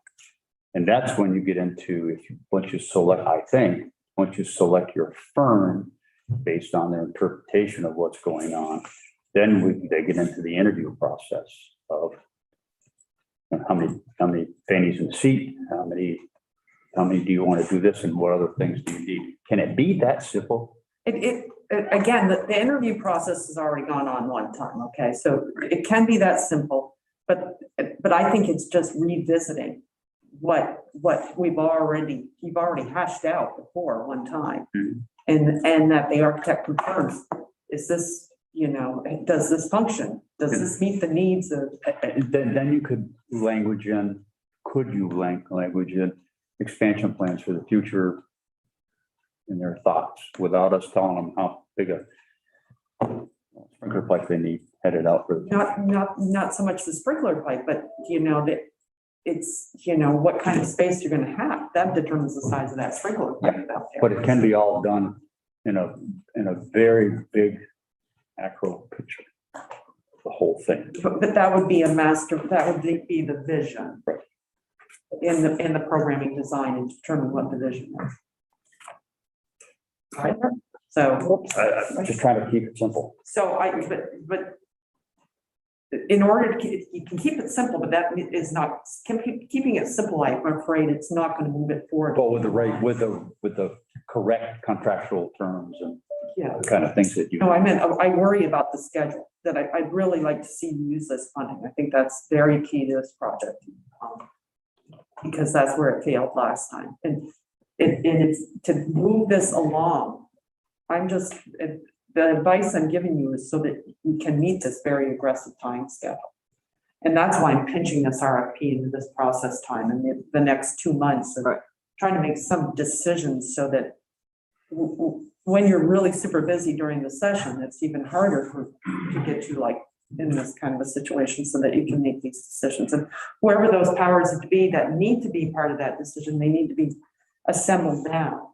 Because that RFP, you're just dragging the architect through it, the process, and versus having them, that you're ready to go and say, okay, this is our decisions, this is where we see our space needs and our requirements, and everybody, and who makes that authority of that decision to do that is not the architect. They give you, the ideas of how they can make this vision happen, but to know, you've got to know what you want in the recipe before they can have it. And that's the whole thing, is that you've got to, the program is the building recipe to how it all goes together, and it goes together in a certain way. So, And then Allison. I want to go back to the way Steve was describing a possible process, because that makes sense to me, to sort of identify the master plan vision as a task to be accomplished with the RFP, but understanding that we don't have the answers to that. But the question I have, and a concern, we've talked a few times about the fact that the interviews have been done for the programming. Witness this conversation. If you sat and all these people who got interviewed sat in a room and talked about these things, I think they would come up with different answers. And so I don't want to pretend that we have those answers. I don't think we do. I think I was one of the people interviewed, and there are things that I don't agree with and things that I wish I'd said. And if I'd listened to somebody else talk, I would have thought differently about them. The legislature is clumsy and frustrating as this process is. This is how we work. And it takes a long time, and it takes listening to other people's ideas. And so I think if we're going to talk about, there's certainly some consensus around what I will no longer call phase one, but whatever it is. The baby step. The first thing.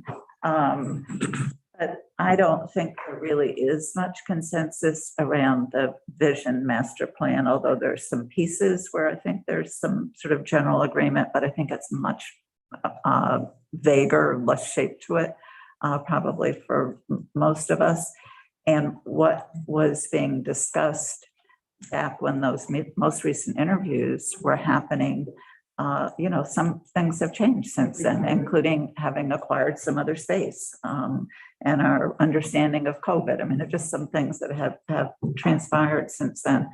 So I think part of what we need to muddle our way through is how we're going to make those decisions. If we have somebody working with us to create this vision, how is that going to get fleshed out? And what's the right process and the right group? And I think one-on-one interviews, which work when you're building a house and maybe a commercial space, may not work in this building.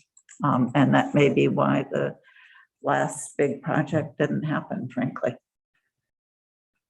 It is a clumsy process, and even though we can make some suggestions, we're not the ones making the final decisions. But if I could take issue with that, I think this committee has a responsibility to engage in that process and to make recommendations. And the final decision isn't going to be made by joint rules or JLMC. It'll be made by 76 members of the House and 16 members of the Senate and the governor. Right, that's what I was saying. That's how we do things. But there are lots of avenues to influence that. And I don't want to disregard those. And I think this group is an important body in kind of making that stew, whatever it is we're trying to make.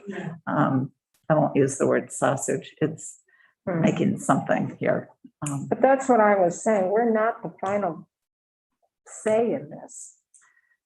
We're the first cog, so to speak. I think we may have a say at various stages as we go along. I don't want to diminish what this group has done and what our responsibility is. Lining up that, for me to understand your process, how you, that who needs to approve it is key. So that's something I'm not quite sure about, is this committee can't approve it, so then in what, and how that affects that timeline for that approval process. I think we go back to Joe's our charge is to do that work, because 180 people aren't going to have time to do this work. We have to do the work of distilling this and moving it forward and clarifying what our needs are, clarifying the grand vision, the master plan. I hesitate to use the term master plan, but the grand vision, the master plan, and then phasing it so that we can afford it, so that it can be done using as much ARPA money and as much public, federal money as we can. But I feel uncomfortable at this point making a recommendation other than saying we as a committee agree that for many reasons to improve the quality of our life and work in this building, we are committing to an expansion of the State House, and we would like to see it in phases. And we are clear we are perhaps clear on phase 1 and phase 2, but we would like to do it within the context of a master plan of what an expansion of the State House would look like. I think that's we're agreed that we want to expand the State House, that we're back where we were many years ago. We need to expand the State House, and we would like to do it in phases. And I think that's sort of where I am until we do the work of the RFP. And then we can fill in what we want in phase 1 and what we want in phase 2. But I think we need to get the big vision and the master plan put together to sell it and to take it forward. Yeah, and the master plan, you're using different terms, that's all. Well, a grand vision, what is the whole schematic design of the building vision? The master plan. Yeah. Or the mistress plan. The building plan. Right. In order for you to design RFP, you need to have decisions that give you direction. What to tell somebody who's going to respond to that RFP. I would like those. That would make it would take a chunk of time out of the schedule that we don't have to go backwards out. We can't look to anyone who is answering that RFP request to tell us, yeah, Ledge Council should be over at 1 or 2 Baldwin. We have to make those decisions so that you can design an RFP that says, we expect, in this case, some function of legislative administrative work is going to be done over at Baldwin Street. And we need to have you respond, how do we make that happen? But this process, Alice is right, this is one hell of a way to make progress. We actually are making progress, I think, by the way, because we have good introductory language. We have some consensus on what phase one should be. There may be people who think there should be additional terms in it, but in separating those out into separate phases, eventually you're going to have the information you need to design an RFP to send out to somebody to respond to those phases.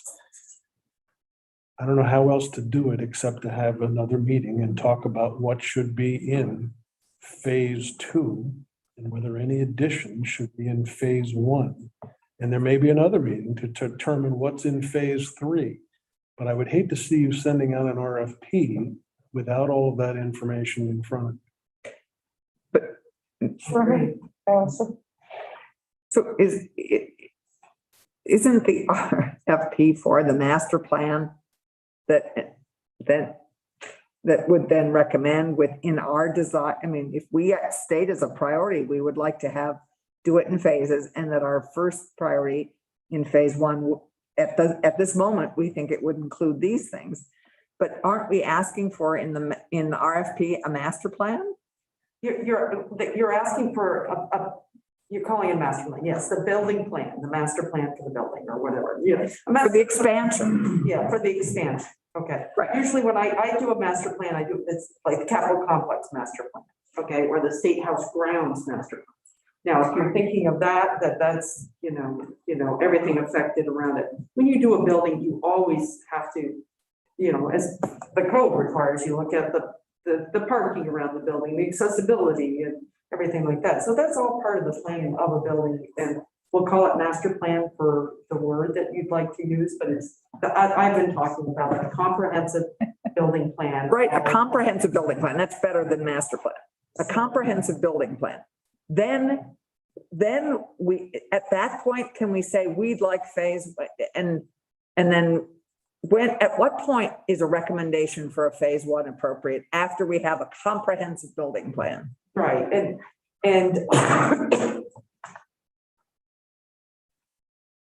as far as when they're able to break it up into phases, what makes the most practical sense in phases, is that what you're asking?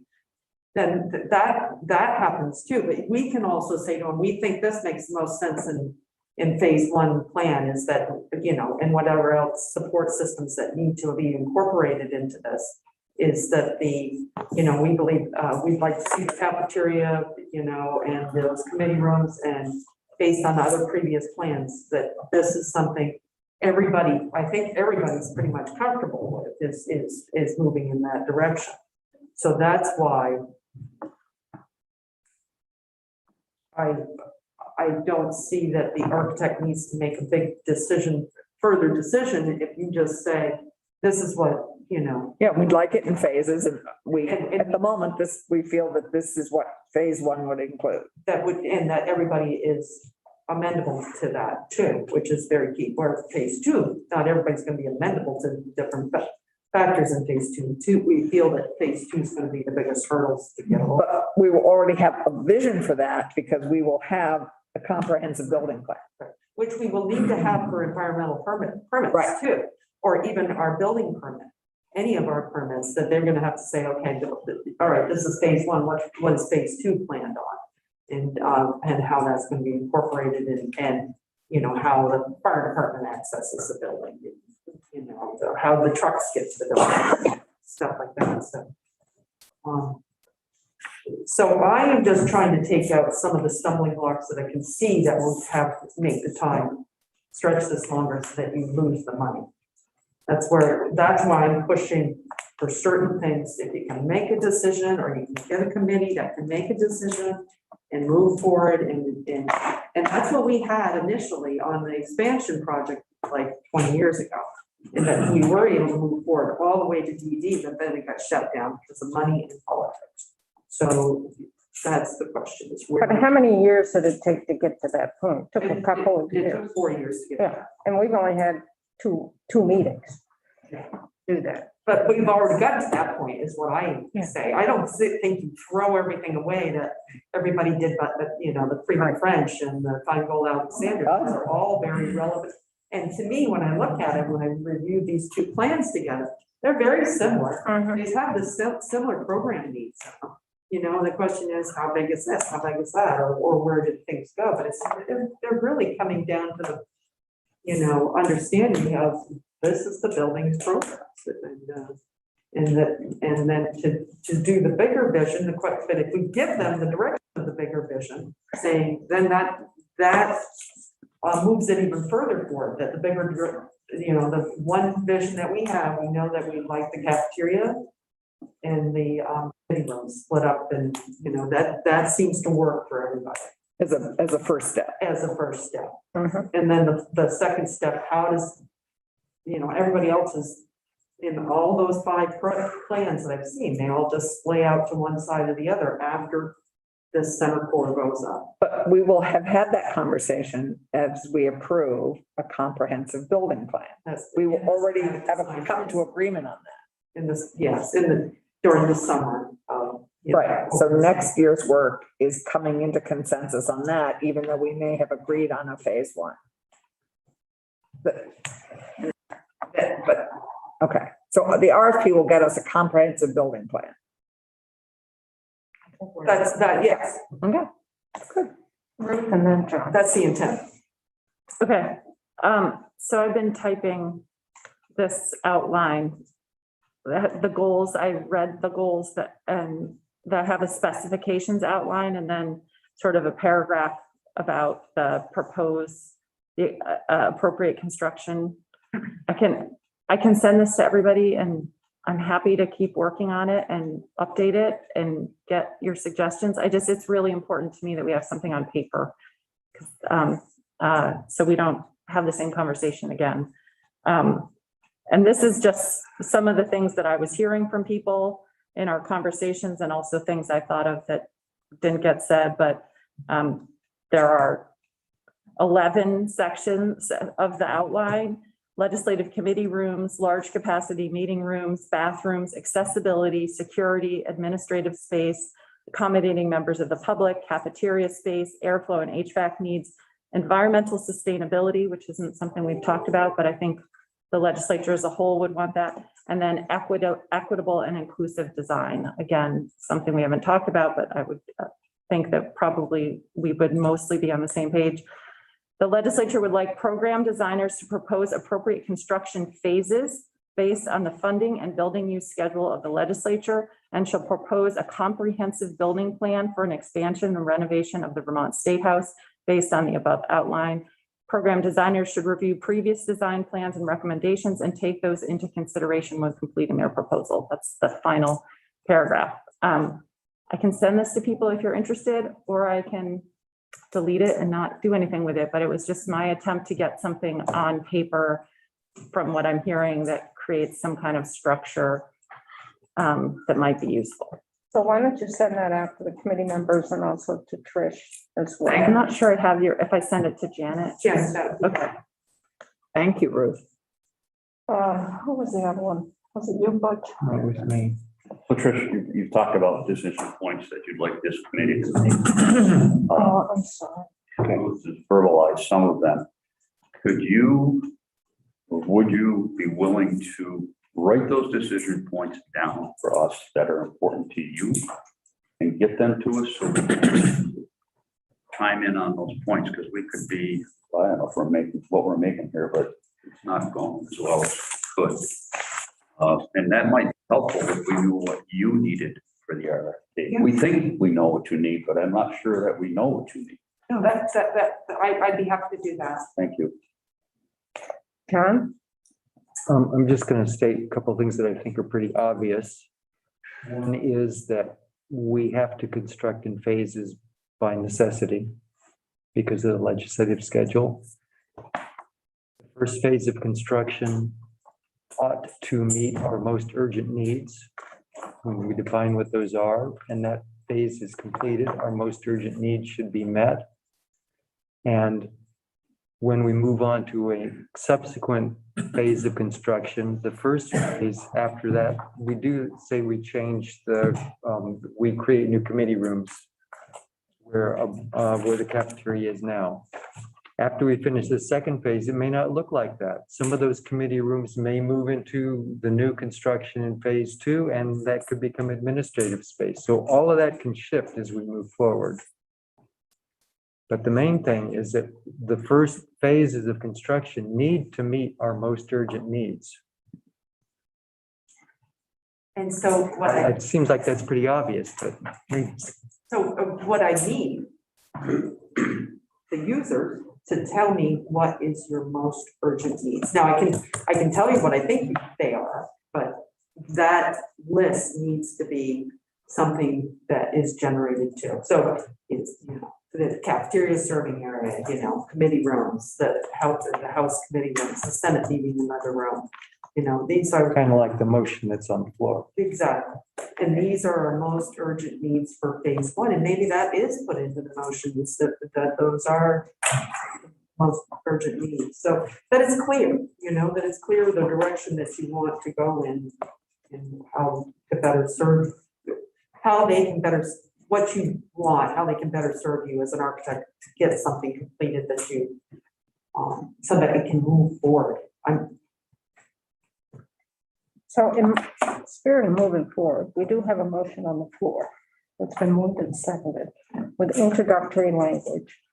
That there's a bigger concept here of, with languages about improving the safety within the State House, improving the public access within an expansion of the State House.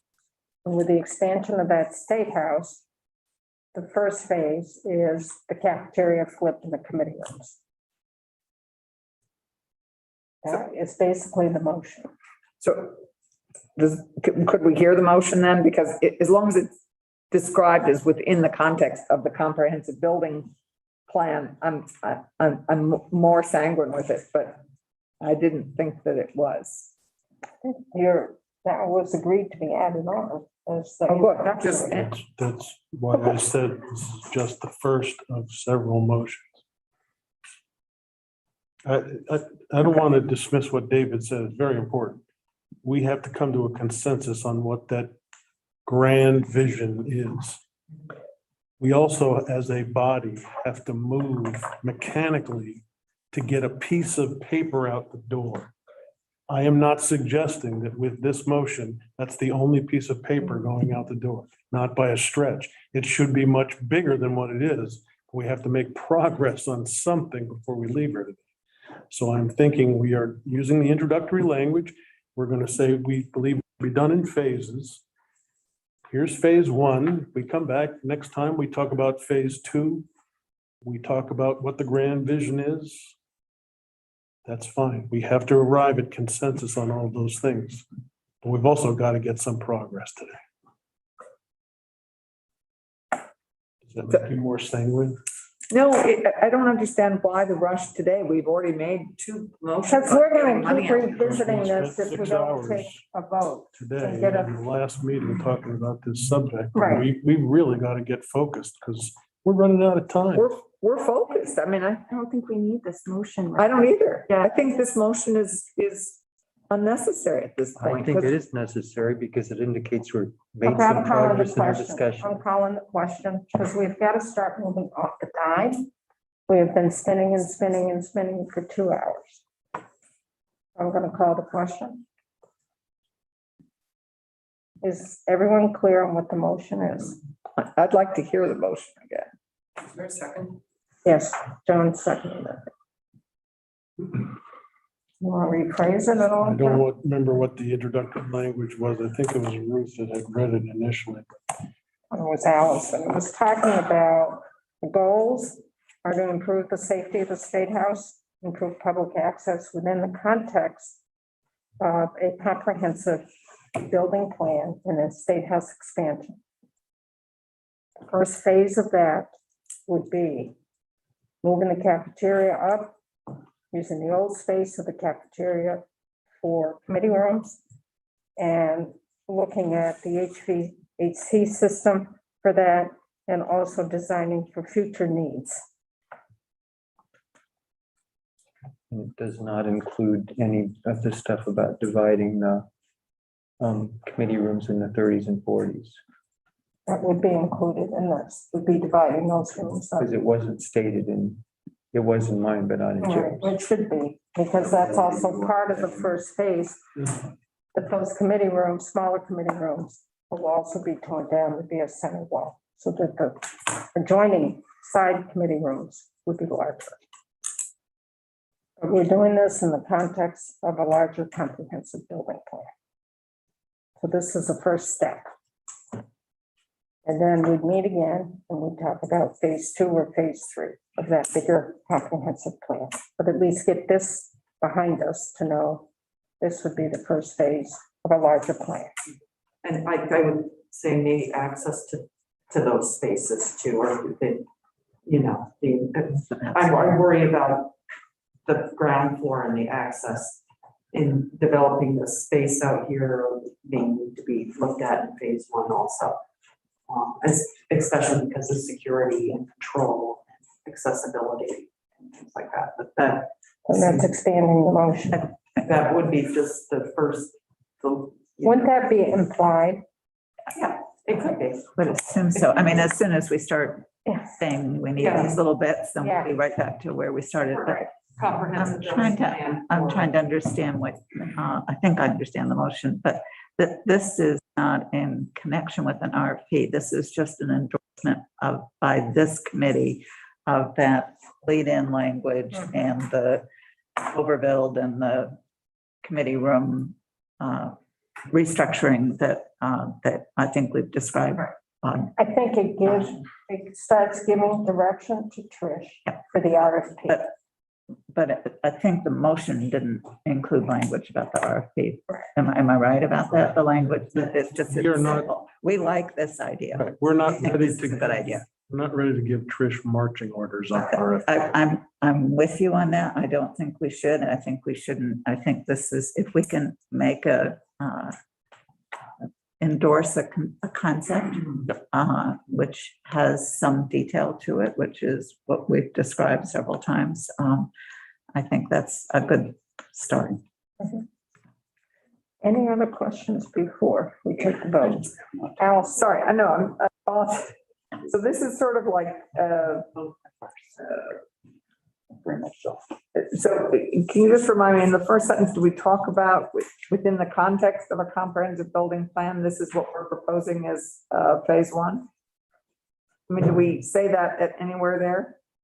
I mean, I know we talk about planning for the expansion of this, you know, that we're endorsing the expansion of the State House, and this is phase 1, right? That's in there, right? Mhm. Yeah. But do we use the term? We need a scribe. And we need Do we have legislative comprehensive counsel. building plan in there, and that within that, this is phase 1? This is endorsing a concept. This is Yes. saying that there is consensus around doing these things. Having a Within the comprehensive building. context. of Comprehensive the plan for these purposes. And And that this would, that we recommend phase 1 include this. actually say anything about phase 1, I don't think. John, did you have any hand up? I was just gonna say that the whole concept of a comprehensive plan will become clear once this committee works through the next piece. Yeah, it doesn't belong. Mhm. This is the first step. We know we're coming back as a committee to meet again to do a deeper dive in the second step, in the third step, but we got to get off the dime and say, okay, this one we've agreed to, we've endorsed this, this is our recommend. We've got these others. This is also, I know this is not for the RFP, but at least it gives Trish a little bit of idea to help how we form that RFP. So we ready for the question? All those in favor of the motion, please raise your hand.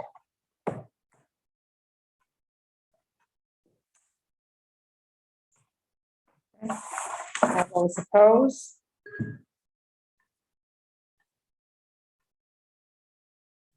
Eight, 3, 1. 831. Third. Jennifer, Allison, and Ruth.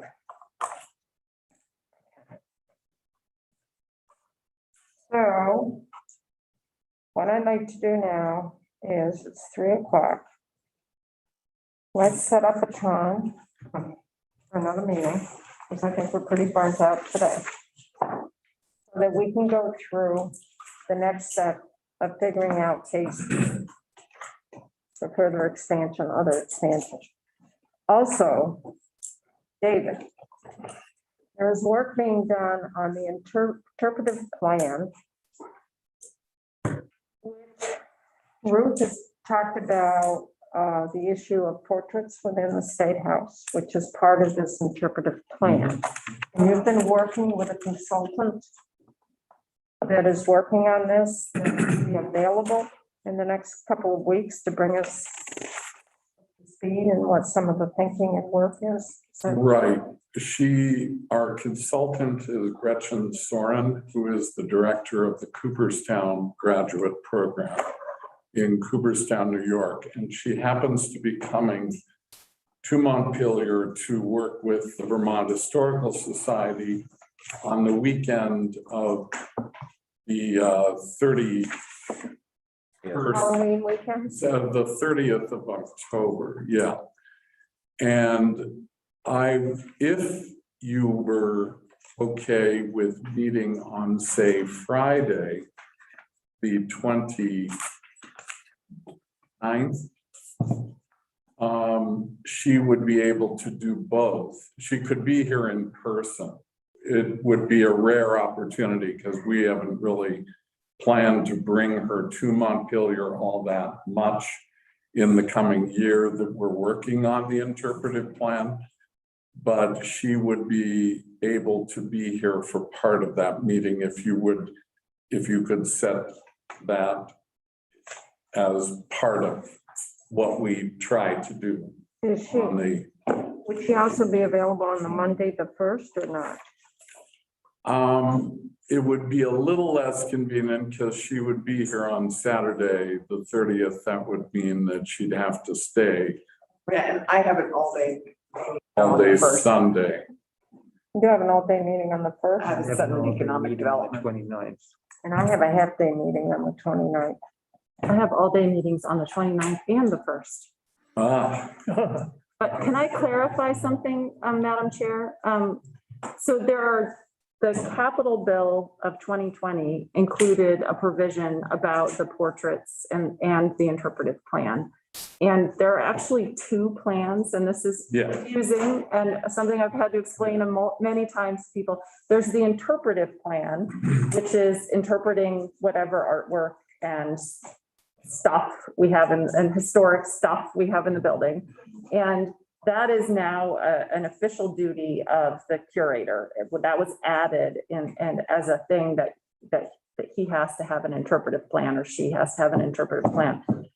There's also a plan for updating and expanding the artwork itself in the State House. And, this is something that Senator Benning and I worked on a lot with his committee, and it came from a bill that I introduced that would not just be about interpreting what is here, but expanding and diversifying what is here, so that there would be more portraits of people other than former governors, all of whom are older white men. And that would also potentially include diversification of the type of artwork in the State House. but That plan was supposed to be done by this committee. That plan on how we would go about doing it was supposed to be done by this committee as of March 1st of this year. So we're already 6-7 months behind. And then the interpretive plan is a sort of ongoing plan that's supposed to be done, but can also be updated at any time. And I know this is what you're working on with the consultant, but there are two different plans, and I just want to be clear, and they're obviously related. And they're very related. In other words, the whole intent of doing the interpretive plan is to provide a broad framework for your plan as well. So in other words, I would say that that's the reason we would like to proceed with that broader framework, identifying the plan for what storytelling the State House should be engaged in, with portraits very much as one of the tools for achieving the outcomes of the interpretive plan. So I mean, absolutely. it's just a matter of how you see the two kind of being integrated. Absolutely. They're absolutely integrated. I understand that. But it's just that in order to make progress on diversifying the artwork in the State House, there has to be a plan for that. And Sure. that's not necessarily part of the interpretive plan, although it could be that this body, this group was supposed to do the other plan. I think we could create a different mechanism, a subcommittee. And we could have a something that focuses on this, given that we're focused on the bigger building thing, to work with David on it. I just want to make sure it's moving forward. There are members of the legislature who are really interested in this, and I've been contacted multiple times. What's going on with it? What's going on with it? And it's not moving anywhere. I mean, I know the interpretive plan is moving, but we have to have a plan also for diversifying the artwork. So that plan for portraits in the State House is supposed to be done and presented by March of this year. March of 2021 was what was in So what happened prior to that it didn't get done?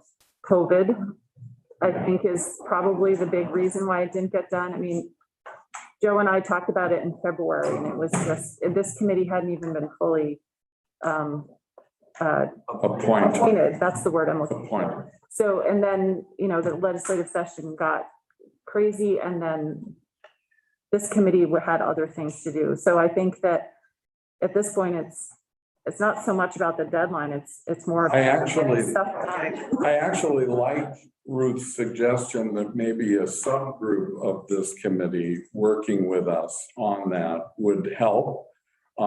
Because I do recognize that this group has a big thing going on here. The big thing going on, by the way, is integrated with this idea of an interpretive plan for the State House too, though.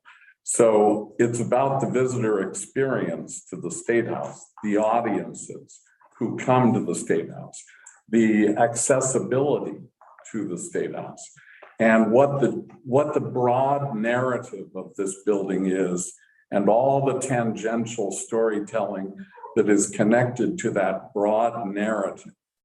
So that's what we would be getting into, and that also has to do with diversification. It has to do with equity. It has to do with what I said earlier about this being the people's house and understanding the mission of the State House to its broad audiences and what we should be trying to accomplish here, short-term, long-term, so on.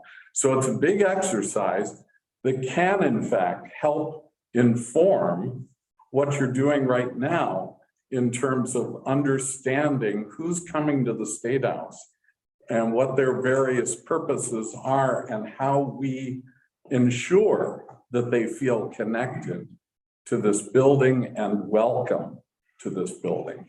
So it actually has a wonderful dovetailing with the broader work of physically looking at the building as well and trying to understand where we should be going with any kind of visitor center, anything that has to do with the visitor experience of the building. Your constituents experiencing the building, understanding what the building is all about. With school children, all of the audiences that encountered this place. So this full committee does have its hands full with the. Sure. So it was mentioned. And we could just Zoom with her. Right. So if it's inconvenient to do it on the 29th, we can do a Zoom. I can work with a subcommittee, whatever you think is in the best. Probably a Zoom with her would be good. I'm just Sure. trying to figure out if we go forward with a subcommittee. Would the committee want to set up a subcommittee? And there are people who would love to serve on it, who don't serve on this, but would be happy to serve on a subcommittee. I think it would have to be a subcommittee of this committee. Right, Of this committee, Right. not other people.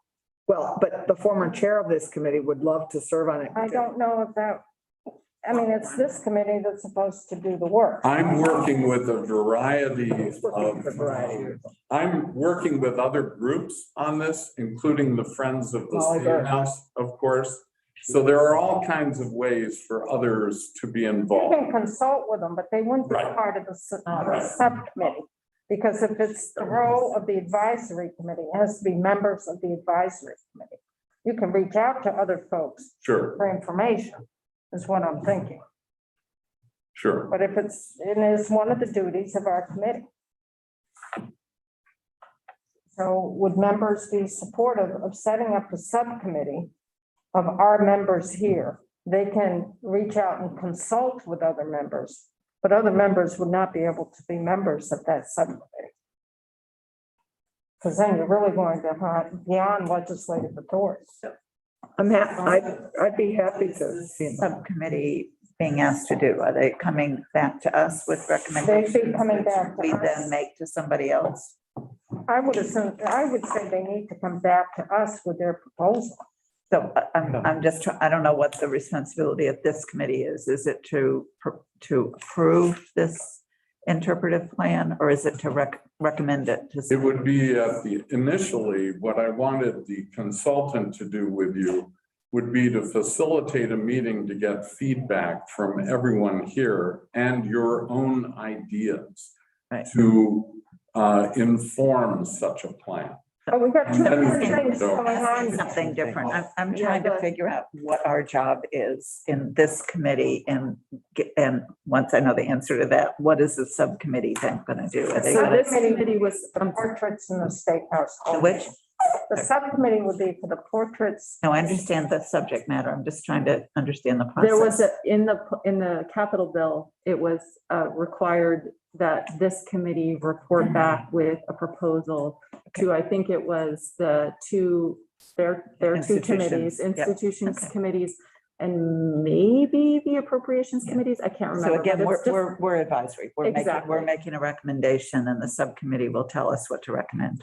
For the portraits, not for. Just, I know, just for the portrait. Yeah, Yeah, and I think it's artwork and. That's right. Artwork. It's diversity of artwork. what we're Yeah, doing. I got it. Making it- Portrait, the artwork and the portraits, are we okay with setting up a subcommittee of our members only? I think the answer is yes. Okay, I'm going to appoint. I'm going to put Ruth, Allison, John, and Steve. We part of that subcommittee. Consult with other members. Yeah. No, not you, Okay. John. Don't. Consult with other members, but you cannot add more members to that subcommittee because they're not part of this particular committee. And then come back with a proposal and a recommendation. I The did good use- news is if we finish the expansion, we'll have more wall space. There you go. Absolutely. John, you hit the nail on the head. I think that's what David was trying to tell you. So, having said that, folks, Yes. we need to set up another meeting. It's gonna be a tough one because we're getting into November. Can we do a doodle poll, Alice? Like, Well, at least there are some dates that are not available. And there's some days of the week. Ruth, you still can't do Tuesdays and Yeah, Thursdays. I can't, but I mean, I'm only one of you, so I understand. My schedule is crazy because I'm on 3 off-session committees, so plus I work. One, try to meet in 2 weeks, which is the week of November 1st. That's 2 weeks. Do you want to go 3 weeks, which is the week of November 8th? Let's try the week of the 1st. How about November 3rd? Can't do it. And, I'll be gone the week of the 8th. I can do any day on the week of the 1st. So I can do, I'll put out what my schedule is. I can do November 1st, or I can do November 4th.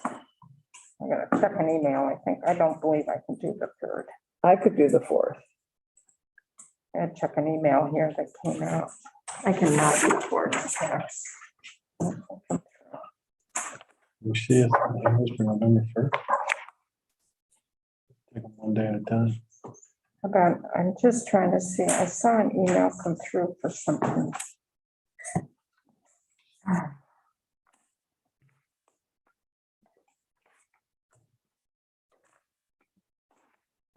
Yeah, I'm tied up on the 3rd. So who can make it on Monday, the 1st? Probably. Ruth? I can't. I have the pupil waiting task force all day. Yeah, and we have economic development all day. You can't We make have it the economic 1st. development all day. Can you make it the 1st, Butch? Yeah, I think so. The 4th I could Who do. can make it on the 4th? That's a Thursday. Thursday, the 4th. Thursday, the 4th. That's an oversight, right? Oversight's the 5th. Michael Farren, is that Elkhart? Oh, no, I don't think so.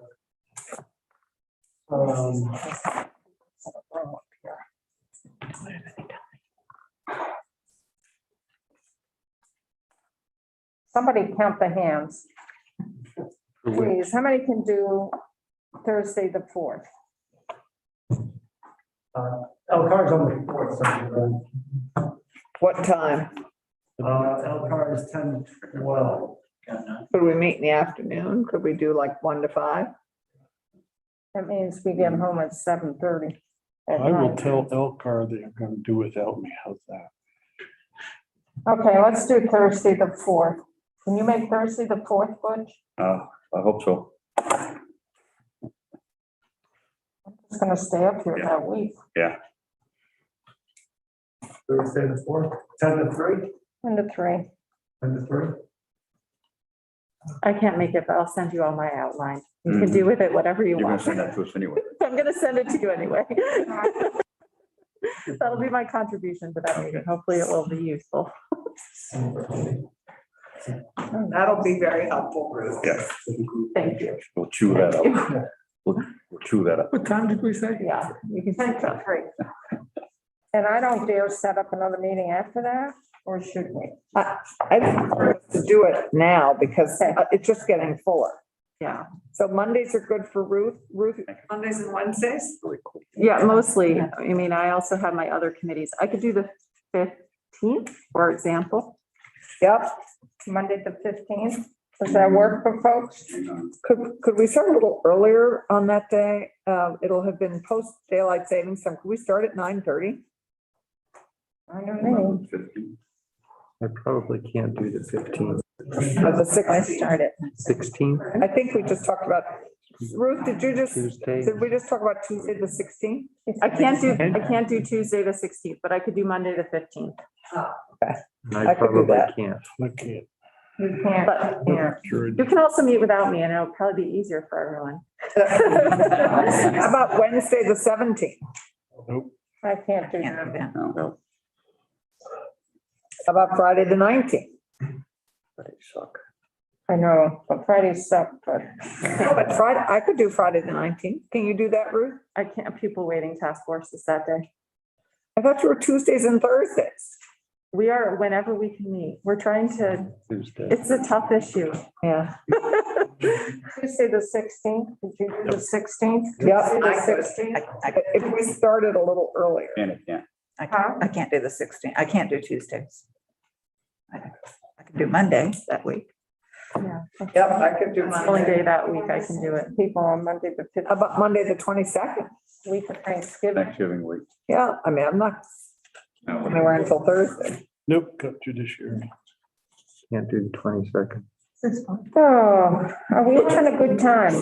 How about Monday, the 29th? That's Hanukkah. Couldn't do that I out. can't do it. Okay. Shouldn't- Well- you Shouldn't do that. Then that brings us to I December. could do the 29th. That's Hanukkah. You Shouldn't. Don't, Hanukkah's at night. No, it's, The 28th Hanukkah starts. Wednesday, Friday, Sunday night, 28th. right. So the 29th. Alice, no on Hanukkah. It is, but it's at nighttime. No, I mean, On Hanukkah? No. It's not, it's not a high holiday. I said, Okay. she was saying, why not? How about December 6th, a Monday? What happened to the Oh, it's 29th? late. That's a month. That's a long time to not meet. Okay, well, somebody else put out some friggin' dates. Of November, you seem to have some consensus there, except for the 16th. No, Tuesday. Monday, the 15th. How about the 18th? How about Thursday, the 18th? it's good for me. I have a meeting in the morning, but I'm okay the rest of the day. Okay, anything else? Thursday, the 18th? I can't do the afternoon, but I could do the morning. Well, we can switch. Janet can't be here in the morning. You're here in the morning and then we flip. Elcar is 10 to 12 for everybody. On the 18th? The 18th. We stay away from that. The 19th. But what happened to the 19th? What happened to the 19th? Yeah. out what day we're. Friday, the 19th. Not a Google. I can't do that, but you guys go ahead without me. I can. Janet, can you do the 19th? I 19th? probably can't, but. that's- Yeah, let's do the 19th then. This is November we're talking. Yes, November 19th, Switching back. At 10 or when? 9:30. 9:30? 9:30, Yes, ma'am. to 3? Well, we'll see. So we're done. 9:30 to 2:30, how about that? 9:30 Given to, it's already 3:30, we were supposed to. well, because we're going back to standard time. So the 4th and the 19th? Yes. I can't do either of those, so. Oh, Like Rooney's Ruth. I have too many Back committees, too many. I also have kids and I have a job, so, you know, Hard to fit it all in. it is what it is. well, Citizen legislature. Must remind us. So it's 19th. we may not need the 19th if we get our work done. The 4th and the 19th. So we're not meeting- Whoever is our scribe, somebody get us the We're not meeting. recommendation we made. How many people could make it on the 16th? Was that better? I could do it if we did it at 9:30. The 16th didn't work for you, right, Janet, or did it? I'm sorry, The 16th, did that work? I don't remember what day of the week. it is. Tuesday. No. But Ruth, could you do Tuesday? No, neither of us. Either of you. Okay. I think that's why we went to the 19th. I don't think our work is ever finished. I'll be in the building on the 19th, so you can come check with me before. That's true, we can. So I could still run in here and vote no on things. okay? Oh, there you go. We're still on the air, so we talk about our personal plan. We're ready to finish up. We're ready to finish up, and thank you folks for being in there for us on YouTube. Okay, Madam Chairman, I just suggest that maybe we could do a doodle poll. Is it worth trying to do a doodle poll for the meeting after the 4th of November? Or do you think we I should think just go? we're kind of coalesced around the 19th. Okay. So many. So let's